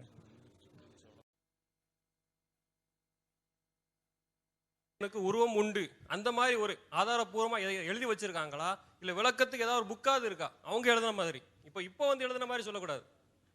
அது வந்து ஜமாலி ஹஸ்ரத் வந்து எனக்கு கொஞ்சம் விளக்கணும். அதாவது இறைவனுக்கு உருவம் உண்டு அப்படின்ட்டு எந்த ஒரு இமாமாவது எழுதியிருக்கிறாங்களா? இப்போது உள்ளவங்களை விட்டுருங்க, இதுக்கு முன்பு அப்படின்னு ஒரு கேள்வி வச்சுருக்கிறாங்க. அதுக்குன்னு ஒரு கித்தாபு பிறகு பேசுவாங்க. நான் தான் சொல்லிட்டு இருக்கேனே, ஒரு வாசகத்தை சொல்லியிருக்காங்களான்ட்டு என்ன சொல்லிட்டு இருக்கேனா இல்லைன்ட்டு அவ்வளோ நேரம் ஒரு வாசகமே இல்லையே. அப்படி இருந்தால் தானே, இல்லாத ஒன்றுக்கு கித்தாபு எதுக்கு? அப்படி இருந்திருந்தால் கித்தாப் எழுதி தான் இருப்பாங்க. எதுக்கெல்லாம் விளக்கம் எழுதும்போது அல்லாஹ் பற்றி உருவம் இருக்குன்னு வந்து அதுக்கு விளக்கம் எழுத மாட்டாங்களா? இல்லை, அதனாலும் கித்தாப்பே எழுதலை. அப்படி ஒரு வாசகமும் இல்லை. பெரும்பெரும் இமாம்களும் சரி. ஏன் இறைவனுக்கு உருவம்னு சொன்னால் பல விபரீதம் வருதுன்னு சொன்னோம். 2 தடவை பார்க்குற சூழ்நிலை வருது. அந்த ஹதீஸில் உருவம் உண்டுன்னு சொல்லும் பொழுது 2 தடவை பார்க்குற சூழ்நிலை வருது. அப்படிங்கும் பொழுது அப்போ ஒரு டயத்தில் ஒரு விஷயம் சொன்னாங்க, எவ்வளோ தீர்க்கமான முடிவு எடுக்கலை அவங்க. ஏன்னா அவசரப்பட்டு சொல்கிறது தானே, ஒரு முடிவு எடுக்கலை. அப்போ என்ன சொன்னாங்க, அல்லாஹ் நினைத்தால் 2 வடிவங்களை எடுக்கலாம் அப்படின்னு தான் சொன்னாங்க இந்த வாதத்தில். இப்போ என்ன விளக்கம் கொடுக்குறாங்க, 2 வடிவம் இல்லை, ஒன்று தான், மாறி மாறி வர்றான். இது அவதார கொள்கை. இது வந்து பல சமயங்களில் நீங்கள் பார்க்கலாம், இறைவன் அவதாரம் எடுத்து வந்தான் அப்படிம்பாங்க. அந்த இறைவன் தான் ஒவ்வொரு வடிவத்திலும் வர்றாங்க. இதுவா இதை தான் கித்தாப்பிலே எழுதுகிறாங்க. இறைவன் ஒரு அவதாரத்தில் வந்தான், ஒரு வடிவத்தில் வந்தான், இன்னொரு வடிவத்தில் வந்தான் என்பதெல்லாம் இறைவனுக்கு பொருந்தாத ஒன்றுங்கிறத முன்னோர்கள் எழுதி வச்சிருக்கிறாங்க. இறைவனுக்கு உருவம் உண்டு அப்படி சொல்லிட்டதுனால எவ்வளவு பெரிய தகாத கருத்துக்களை எல்லாம் இறைவனுக்கு பொருந்தாத மீனிங் எல்லாம் கொடுக்க வேண்டிய ஒரு அவல நிலை ஏற்படுகிறது. பார்த்தீங்களா? இறைவனை தூய்மைப்படுத்தினா இந்த சிக்கல் எதுக்குங்க? இறைவனுக்கு 2 உருவம், அது நினைத்தால் செய்ய முடியும் என்று சொன்னவர்கள் இப்பொழுது ஒருவன் தான் அந்த வடிவத்தை மாற்றி வருகிறான் அப்படின்ற அவதாரமாகிறது. அப்படி தானே ஆகுது. அதனால் இல்லாத ஒன்றை சரி காண்றதற்காக வேண்டி நம்முடைய ஈமானை இழக்க வேண்டாம். யாருமே சொல்லாத ஒன்றை நாம் சொல்லி கொண்டிருக்க வேண்டாம். அப்படி யாராவது சொல்லி இருந்தால் குர்ஆனிலே, ஹதீஸிலே, மற்ற விளக்க உரையிலே ஒரு வாசகத்தையாவது காட்டிருக்க வேண்டும். இல்லை, இதுவரைக்கும் சொன்னதெல்லாம் இப்படி வந்துட்டதனால் இப்படி வழங்குகிறோம், இப்படி இருப்பதால் அப்படி வழங்குகிறோம் அப்படின்னு சொன்னாங்க. அதுக்கு நம்ம சொன்னோம், நீங்கள் விளங்கிட்டா இப்படி ஒரு முரண்பாடு ஏற்படுகிறது, இறைவனுடைய அந்த பண்புக்கு முரண் ஏற்படுகிறது, ஒவ்வாமை ஏற்படுகிறது, அதனால் அப்படி செய்ய வேணான்னோ. இப்படி ஒரு கொள்கை யாராவது இருந்திருந்தா ஒருவராவது தங்களுடைய நூல்கள் எதிர்க்க மாட்டார்களா? நீங்கள் மதிக்கிற சிந்தனையாளர்கள் கூட அவருடைய கிரந்தங்களில் ஒரு வரியிலாவது இறைவனுக்கு உருவம் உண்டு, இறைவனுக்கு அல் ஜாரிஹா உறுப்பு உண்டு என்று எழுதியிருக்க மாட்டார்களா? அப்படி 20 ரூபாய் காமிக்க வேணான்னு கேட்டோம். இந்த குர்ஆனி வசனத்துக்கு அல்லதீன்னு வந்துட்டா இப்படி தான் அர்த்தம் வைக்கணும் அப்படி இங்கேயும் சொல்றீங்க. அது எந்த சட்டத்தில் இருக்குது? கிராமர் இல்லை, இப்படி தான் வழங்கணும், இப்படி தான் வழங்குறது இல்லை. இது கிராமர் பிரச்சனை. இந்த கிதாப் இப்படி இருக்குதுன்னு சொல்லணும். இந்த அர்த்தம் வந்தால் இப்படி தான், இப்படி கிதாப்பில் இருக்குன்னு சொல்லணும். அது சொல்லாமல் இல்லை இப்படி விளங்கி கொள்ள வேண்டும், அது அந்த வசனம் அப்படி, இந்த வசனம் இப்படியெல்லாம் இது பதிலாக ஆகாது. ஏதோ ஒன்று சொன்னோம் இல்லாட்டி விட்டுட்டோன்னு 4 பேர் சொல்லுவாங்க அப்படிங்கிறதுக்காண்டி சொல்லி வைக்கக்கூடாது. இது எந்த சட்டத்தை அடிப்படையில் சொல்லியிருக்கணும், அந்த சட்டத்தை சொல்லலை, அவர்களுடைய விளக்கத்தை தான் சொல்லியிருக்காங்களே தவிர சட்டத்தை சொல்லலை. நம்ம கேட்டு சட்டத்தை. அதனால் நம்மை படைத்த இறைவன் எப்படி இருக்கிறானோ அப்படி வணங்குவோம், அதில் வெற்றி இருக்கிறது.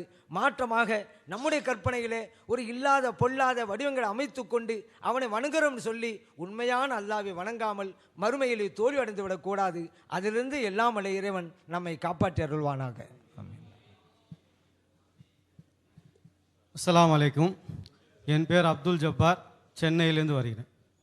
என்னுடைய கேள்வி என்ன என்று சொன்னால், இன்றைக்கு நாம் போட்டிருக்கிற பேனரு ஒரு மெசேஜை காட்டுது. என்ன? தமிழ்நாடு தௌஹீத் ஜமாத்துடைய நிலைப்பாடு இறைவனுக்கு உருவம் உண்டு என்று மட்டும் போடலை, குர்ஆன் ஹதீஸின் ஆதாரத்தின் அடிப்படையில் இறைவனுக்கு உருவம் உண்டு. அவங்க சுன்னத் ஜமாத் ஐக்கிய பேரவை இறைவனுக்கு உருவம் இல்லை, அதனால தான் குர்ஆன் ஹதீஸிலிருந்து ஆதாரம் காட்ட முடியலையோ அப்படின்ற ஒரு கேள்வி வருது. கேள்வி அது இல்லை. இன்னொன்று என்னன்னு சொன்னால், புரிஞ்சுக்கிறது கேள்விக்கு நான் வருவதுக்கு முன்னால் இவ்வளோ நேரம் நாங்கள் நேற்றுலேருந்து கேட்ட ஆதங்கத்தில் பேசுகிறேன். ஒரு பச்சிளம் குழந்தைக்கு புரியக்கூடிய விஷயம் கூட இந்த மார்க்க அறிஞர்னு சொல்லக்கூடியவங்களுக்கு விளங்காதது ஏன் என்று எனக்கு தெரியல. இதை யாரையும் கேவலப்படுத்துறதுக்காக பேசுகிறேன். ஆடியன்ஸ் பேசக்கூடாது.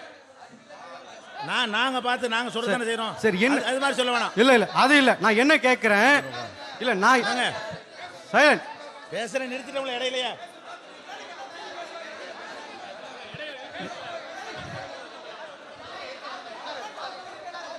சரி, நான் என்ன கேள்வி கேட்கிறேன்னா, சைலண்ட். நான் என்ன கேள்வி கேட்கிறேன்னா, இருங்க, குர்ஆன் ஹதீஸின் அடிப்படையில தான். இல்ல கேள்வி மட்டும் சொல்லுங்க.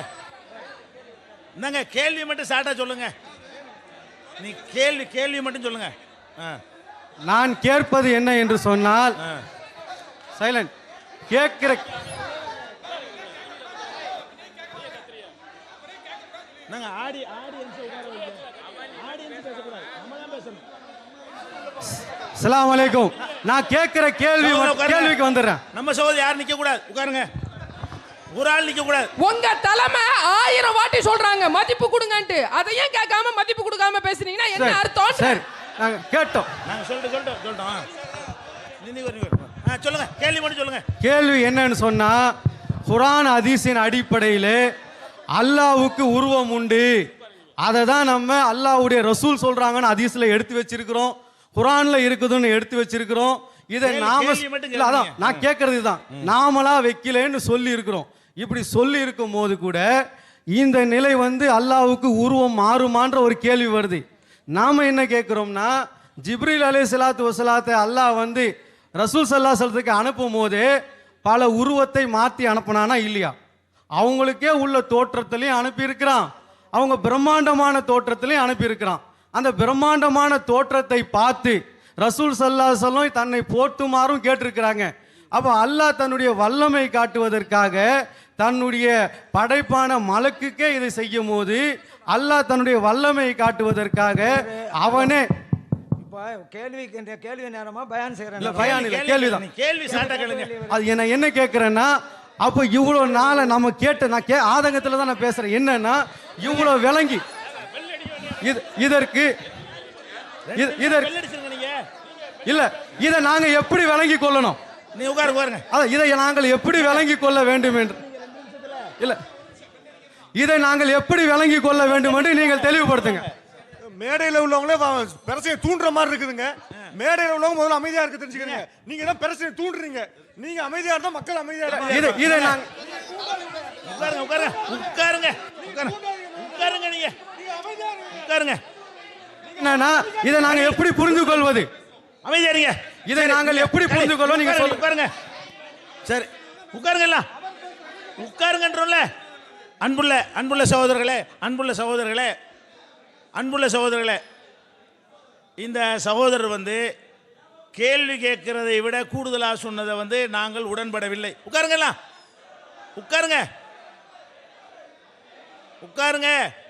இதெல்லாம் கணக்கில் சேர்த்துறாதீங்க. அன்புள்ள இந்த தௌபிக்கு நம்ம ஆளுக்கு யார் நிற்க கூடாது? உட்கார சொல்லுங்க. ஒரு ஆள் நிற்க கூடாது. வாலண்டியர்ஸ் உள்பட நிற்க கூடாது. இந்தாங்க வாலண்டியர்ஸ் உள்பட உட்காருங்க. ஒரு ஆள் இல்லாமல் உட்காருங்க. அப்புறமேல இருந்துச்சுக்கிறேங்க. வாலண்டியர்ஸ் சொன்னோன்னே ஒரு ஆள் கூட நிற்க. வாலண்டியர்ஸ் உட்காருங்க. ஒரு ஆள் நிற்க வேணாம். நான் சொல்ற கேளுங்க. இந்த அழகாக கொண்டு போனோம். கேள்வி கேளுங்கன்னா கேள்வி கேட்க வேண்டிய நீங்கள் ஏன் தேவையில்லாமல் அறிவுரை சொல்லிட்டு இருக்கிறீங்க? கடைசி கேள்வி எவ்வளோ அழகாக போணுச்சு. இதை கணக்கில் சேர்த்துறாதீங்க. எவ்வளோ அழகாக போணுச்சு, நாகரிகமாக போணுச்சு. பார்த்தாலும் எல்லாம் ஆச்சரியப்படுற அளவுக்கு ரசாபாசம் இல்லாமல் ஒரு சவித்தன்மையோட நம்ம சுட்டி காட்டும் போது அவங்க கேட்டுக்கொண்டு, அவங்க சுட்டி காட்டும் போது நம்ம கேட்டுக்கொண்டு, கருத்து பரிமாற்ற நேரத்தில் இதுக்கு சண்டை எதுக்கு வரணும்? இதனால என்ன நன்மை? ஒன்றும் கிடையாது. நீங்கள் சொன்ன நன்மை கிடையாது. நீங்களும் எந்திரிக்க வேண்டியதில்லை. இவங்க பார்த்துக்குருவாங்க. அப்படி சொல்லிட்டாருன்னு சொன்னால் அவங்க பார்க்கும்போது நான் பார்ப்பேன். நானே நிப்பாட்ட நீங்கள் எந்திரிக்கிறீங்க. அவரை சொல்லும் போதே இதை நீங்கள் சொல்லக்கூடாதுங்கிறேன். அப்போ எல்லாம் எந்திரிக்கிறீங்க. அப்போ உடனே சொல்லி முடிச்ச பிறகு கூட நான் சொல்லலை. அவர் அங்கனுக்குள்ளே கிராஸ் பண்ணுறேன். அப்போ நாங்கள் அதை பார்த்துக்குருவோம். இல்லைன்னா எங்கள்கிட்ட அவங்க சொல்லுவாங்க, நாங்கள் அவங்கள்ட்ட சொல்லிக்கிடுவோம். உடனே அறிவிக்கிறோம். அந்த மாதிரியான ஒருத்தர் கேள்வி கேட்டார். உடனே நல்லது இல்லைங்க நீங்கள் சொன்னோம். அவங்க அறிவிச்சாங்க அந்த கேள்விக்கு பதில் சொல்ல மாட்டோம், இந்த கேள்வி கேட்கக்கூடாதுன்னு சொன்னாங்களா இல்லையா? அந்த மாதிரியான ஒரு அணுகுமுறையை தான் ரெண்டு தரப்பு கையாளன்னு. நீங்கள் அந்த கேள்விக்கு மேலே சொன்ன அந்த விஷயங்கள் அவர் கூடுதலாக சொல்லிவிட்டார். அதில் உடன்படலை, அது தவறு. போதுமா? இப்போ கேள்வி மட்டும் வருவோம். அவர் என்ன கேட்குறாருன்னு கேட்டால், அப்போ அல்லாஹ் உருவமாக மாறிவிட்டான் என்று சொன்னால், வேறு உருவமாக வந்தாங்கன்னு சொன்னால், அது ஒரு அவதாரம் மாதிரி வருமா? அதான் அந்த கேள்விக்கு தான் ஒரு நேரம் பிடிக்க போட்டு விட்டார். சிம்பிளாக ஒரு வேரில் கேட்டு போயிடலாம். முதலாவது நான் சொல்லிக் கொள்கிறேன். அதாவது அல்லாஹ்வுக்கு உருவம் இருக்குதா என்ற விஷயத்தில் யாராவது சொல்லியிருக்கிறார்களா அப்படின்னு கேட்டுகிட்டே இருந்தாங்க. நாம் எந்த காலத்துலையும் யாராவது சொல்லியிருக்கிறான்னு பார்க்கவே மாட்டோம். அது எங்களுக்கு முக்கியத்துவமே இல்லை. குர்ஆன் ஹதீஸில் இருக்காங்கிற தவிர அந்த அறிஞர் சொன்னாரா அதுக்கு எந்த ஒரு முக்கியத்துவம் கொடுக்க மாட்டோம். சொல்லி இருந்தால் கூட நாங்கள் அது அல்லாஹ் ஒரு ரசூல் சொன்னதுக்கு ஏற்றதாக இருந்தால் அதை ஏற்றுக்குருவோம். எங்கள் பாலிசி படி இல்லாதனால தான் அந்த இமாம் சொன்னாங்க, இந்த இமாம் சொன்னாங்க, அது எங்களுக்கு தேவையே கிடையாது. வரலாற்றில் எப்போது தோன்றியதுன்னு கேட்கறதுக்கு மட்டும் வேண்டால் அப்போ தான் வந்துச்சுன்னு சொல்ல முடியுமே தவிர, அதை ஒரு ஆதாரமாக நபி சொன்னார், அவர் சொன்னார், இவர் சொன்னார், இதெல்லாம் எங்களுக்கு ஆதாரமே கிடையாது. அனைவரும் சேர்ந்து கொண்டு உருவமே இல்லைன்னு தெளிவாக சொல்லி இருந்தாலும் அல்லாஹ் ரசூலும் உருவம் இருக்குன்னு சொன்னால் ஆத்தான் ஏற்றுக்கிறோமே தவிர, அனைவரும் சொன்னால் நாங்கள் ஏற்றுக்கிற மாட்டோம். முதல்ல விளங்கி கொள்ள வேண்டும். இருந்தாலும் உருவம் இருக்கா, யாராவது சொல்லியிருக்காங்கன்னு ரொம்ப பெரிய ஒரு இதாக கேட்கறதுனால உருவம் இருக்குதுன்னு தெளிவாகவும் சொல்லி இருக்கிறாங்க. நிறைய பேர் சொல்லியிருக்கிறாங்க. தெளிவாக பச்சையாக வேறு அர்த்தம் சொல்ல முடியாத வார்த்தைகளை கொண்டு சொல்லியிருக்கிறார்கள். அப்போ ஹிஜ்ரி 200களில் வாழ்ந்த மிகப்பெரிய மேதை, குர்ஆன் சுன்னாவை நிலைநாட்டுவதற்கு அரும்பாடுபட்ட ஒரு பேரறிஞர் இப்னு குதைபா அவர்களை பற்றி தெரியும். அறிஞர்களில் எப்படிப்பட்ட மகத்தானவர் என்று. அவரை பற்றி ஃபத்துஹுல் பாரியில் அவங்க எடுத்து சொல்கிறாங்க. யஅதீஹுமுல்லாஹு ஃபி சூரத்தின், அல்லாஹ் அந்த உருவத்தில் வருவான் என்ற ஹதீஸை பற்றி சொல்லும் பொழுது இஸ்ததல்ல இப்னு குதைபா இதை ஆதாரமாக வைக்கிறார். திக்ரி சூரத்துங்கிற வார்த்தையை ஆதாரமாக கொண்டு அலா அன்னலில்லாஹி சூரத்தன், நிச்சயமாக அல்லாஹ்வுக்கு உருவம் இருக்கிறது என்பதற்கு இதை ஆதாரமாக அவர் காட்டுகிறார். ஆனால் லா கஸ்வரி, எல்லா உருவங்களைப் போல அல்ல. நம்ம சொல்ற மாதிரி கரெக்டாக சொல்றார். உருவம் இருக்குங்கிறதுக்கு தான் இது ஆதாரம். எது? அல்லாஹ்வுக்கு உருவம் இருக்கிறது என்பதற்குத்தான் அல்லாஹ் உருவத்தில் வருவான்ற ஹதீஸ் இருக்குத முதல்ல வச்சன, அது ஆதாரமாக இருக்குதுன்னு சொல்லிட்டு லாக்கஸ்வரி, அது மற்ற உருவங்களை போல அல்ல. கமா சபத்த லஹு அன்னஹு ஷைஉன் லாக்கல் அஷ்யா, அதை இப்னு ஹஜர் தான் இதையும் சொல்றாரு. அவன் ஒரு செய்ய ஒரு பொருள் தான், மற்ற பொருளை போன்றவன் அல்ல என்பது எப்படி நிரூபணமாகிவிட்டதோ அதுபோல என்று இப்னு ஹஜர் அவர்கள் இப்னு குத்தைபா என்ற அறிஞருடைய சொல்லை எடுத்துக்காட்டி அதை ஆதாரமாக காட்டுகிறார் என்று ஃபத்ஹுல் பாரியிலே நீங்கள் என்ன செய்யலாம், இதை நீங்கள் பார்த்து கொள்ளலாம். அப்போ யாராவது சொல்லியிருக்கிறார்கள்னா சொல்லியும் இருக்கிறார்கள். அப்போ இதுதான் அடிப்படையான விஷயம். அடுத்தது இறைவன் ஒரு இறைவன் இன்னொரு உருவமாக காட்சி தந்தால் அதுக்கு பேர் அவதாரமா? அந்த அர்த்தத்தில் வருமா? அவன் தானே இன்னொரு உருவமாக எப்படின்னா மனுஷன் அப்படி அவதாரம் செய்யலாம். ஒரு மனிதன் ஒரு தோட்டத்தில் உங்களை வந்துட்டான், அடுத்த நாள் தாடியில் சரிச்சிட்டு வர்றான், அவதாரம் எடுத்துட்டான்னு சொல்லுவீங்களா? அவனே இன்னொரு மாதிரி வர்றான்னு சொல்லுவீங்களா? அல்லாஹ் தஹவ்வல வேற விதமாக மாறி வர்றான்னு நானா சொல்கிறேன். தஹவ்வலன்ற வார்த்தையை ரசூல் ஸல்லல்லாஹு அலைஹி வஸல்லம் பயன்படுத்துகிறாங்க. ஏற்கனவே பார்த்தார்களே, அந்த உருவம் அல்லாத வேற ஒரு உருவமாக தஹவ்வல மாறி வருவான், அப்போ நீதான் இறைவன் என்று அவர்கள் சொல்வார்கள். அந்த மாறி வருவான் என்பதும் அல்லாஹ்வுடைய ரசூல் சொன்னதுதான். எனவே ஆதம் அலைஹிஸ்ஸலாம் காலத்திலிருந்து ரசூல் ஸல்லல்லாஹு அலைஹி வஸல்லம் காலம் வரைக்கும் எல்லா நபிமார்கள் கொண்ட கொள்கையும், குர்ஆனில் உள்ள கொண்ட கொள்கையும், ஹதீஸில் உள்ள கொள்கையும், மறுமையில் வெற்றி பெறுவதற்குரிய கொள்கையும், மறுமையில் நிச்சயம் உருவம் அல்லாஹ்வுக்கு உருவம் இருக்குது, அது மற்ற உருவங்களைப் போல இல்லை என்று நம்புவதுதான். இந்த விவாதத்தை நீங்கள் பார்த்தீர்கள். இந்த விவாதத்தில் தொடராக உங்களுக்கு ஈடுபாடாக கவனமாக சிலதை பார்க்க முடியாமல் போகலாம். நீங்கள் திரும்ப அந்த வீடியோ கேசட்டுகள் உங்களுக்கு கிடைக்கும். கவனமாக நீங்கள் போட்டு பார்த்தால் நம்ம ஜமாலி சாஹிப் அவர்கள் தனக்குத்தானே எத்தனை இடத்தில் முரண்பட்டிருக்கிறார் என்பதெல்லாம் நீங்கள் புரிந்து கொள்வீர்கள். அதனால் கரெக்டான விஷயத்தை புரிந்து கொள்வதற்கு இன்னொரு முறை கவனமாக இதை படித்து இதை பார்த்து குர்ஆன் ஹதீஸ் அடிப்படையில் அல்லாஹ்வுக்கு உருவம் இருக்கிறது, மற்ற உருவங்கள் போல இல்லை என்ற சரியான கொள்கையை புரிந்து கொண்டு நடக்கக்கூடிய நன்மக்களாக அல்லாஹ் நம் அனைவரையும் ஆக்கி அருள் புரிவானாக என்று பிரார்த்தனை செய்து என்னுடைய இந்த பதிலை நிறைவு செய்கிறேன். வாஹிர் தாவானா அனில் அல்ஹம்துலில்லாஹி ரப்பில் ஆலமீன். அஸ்ஸலாமு அலைக்கும். அதெல்லாம் சொல்லக்கூடாது.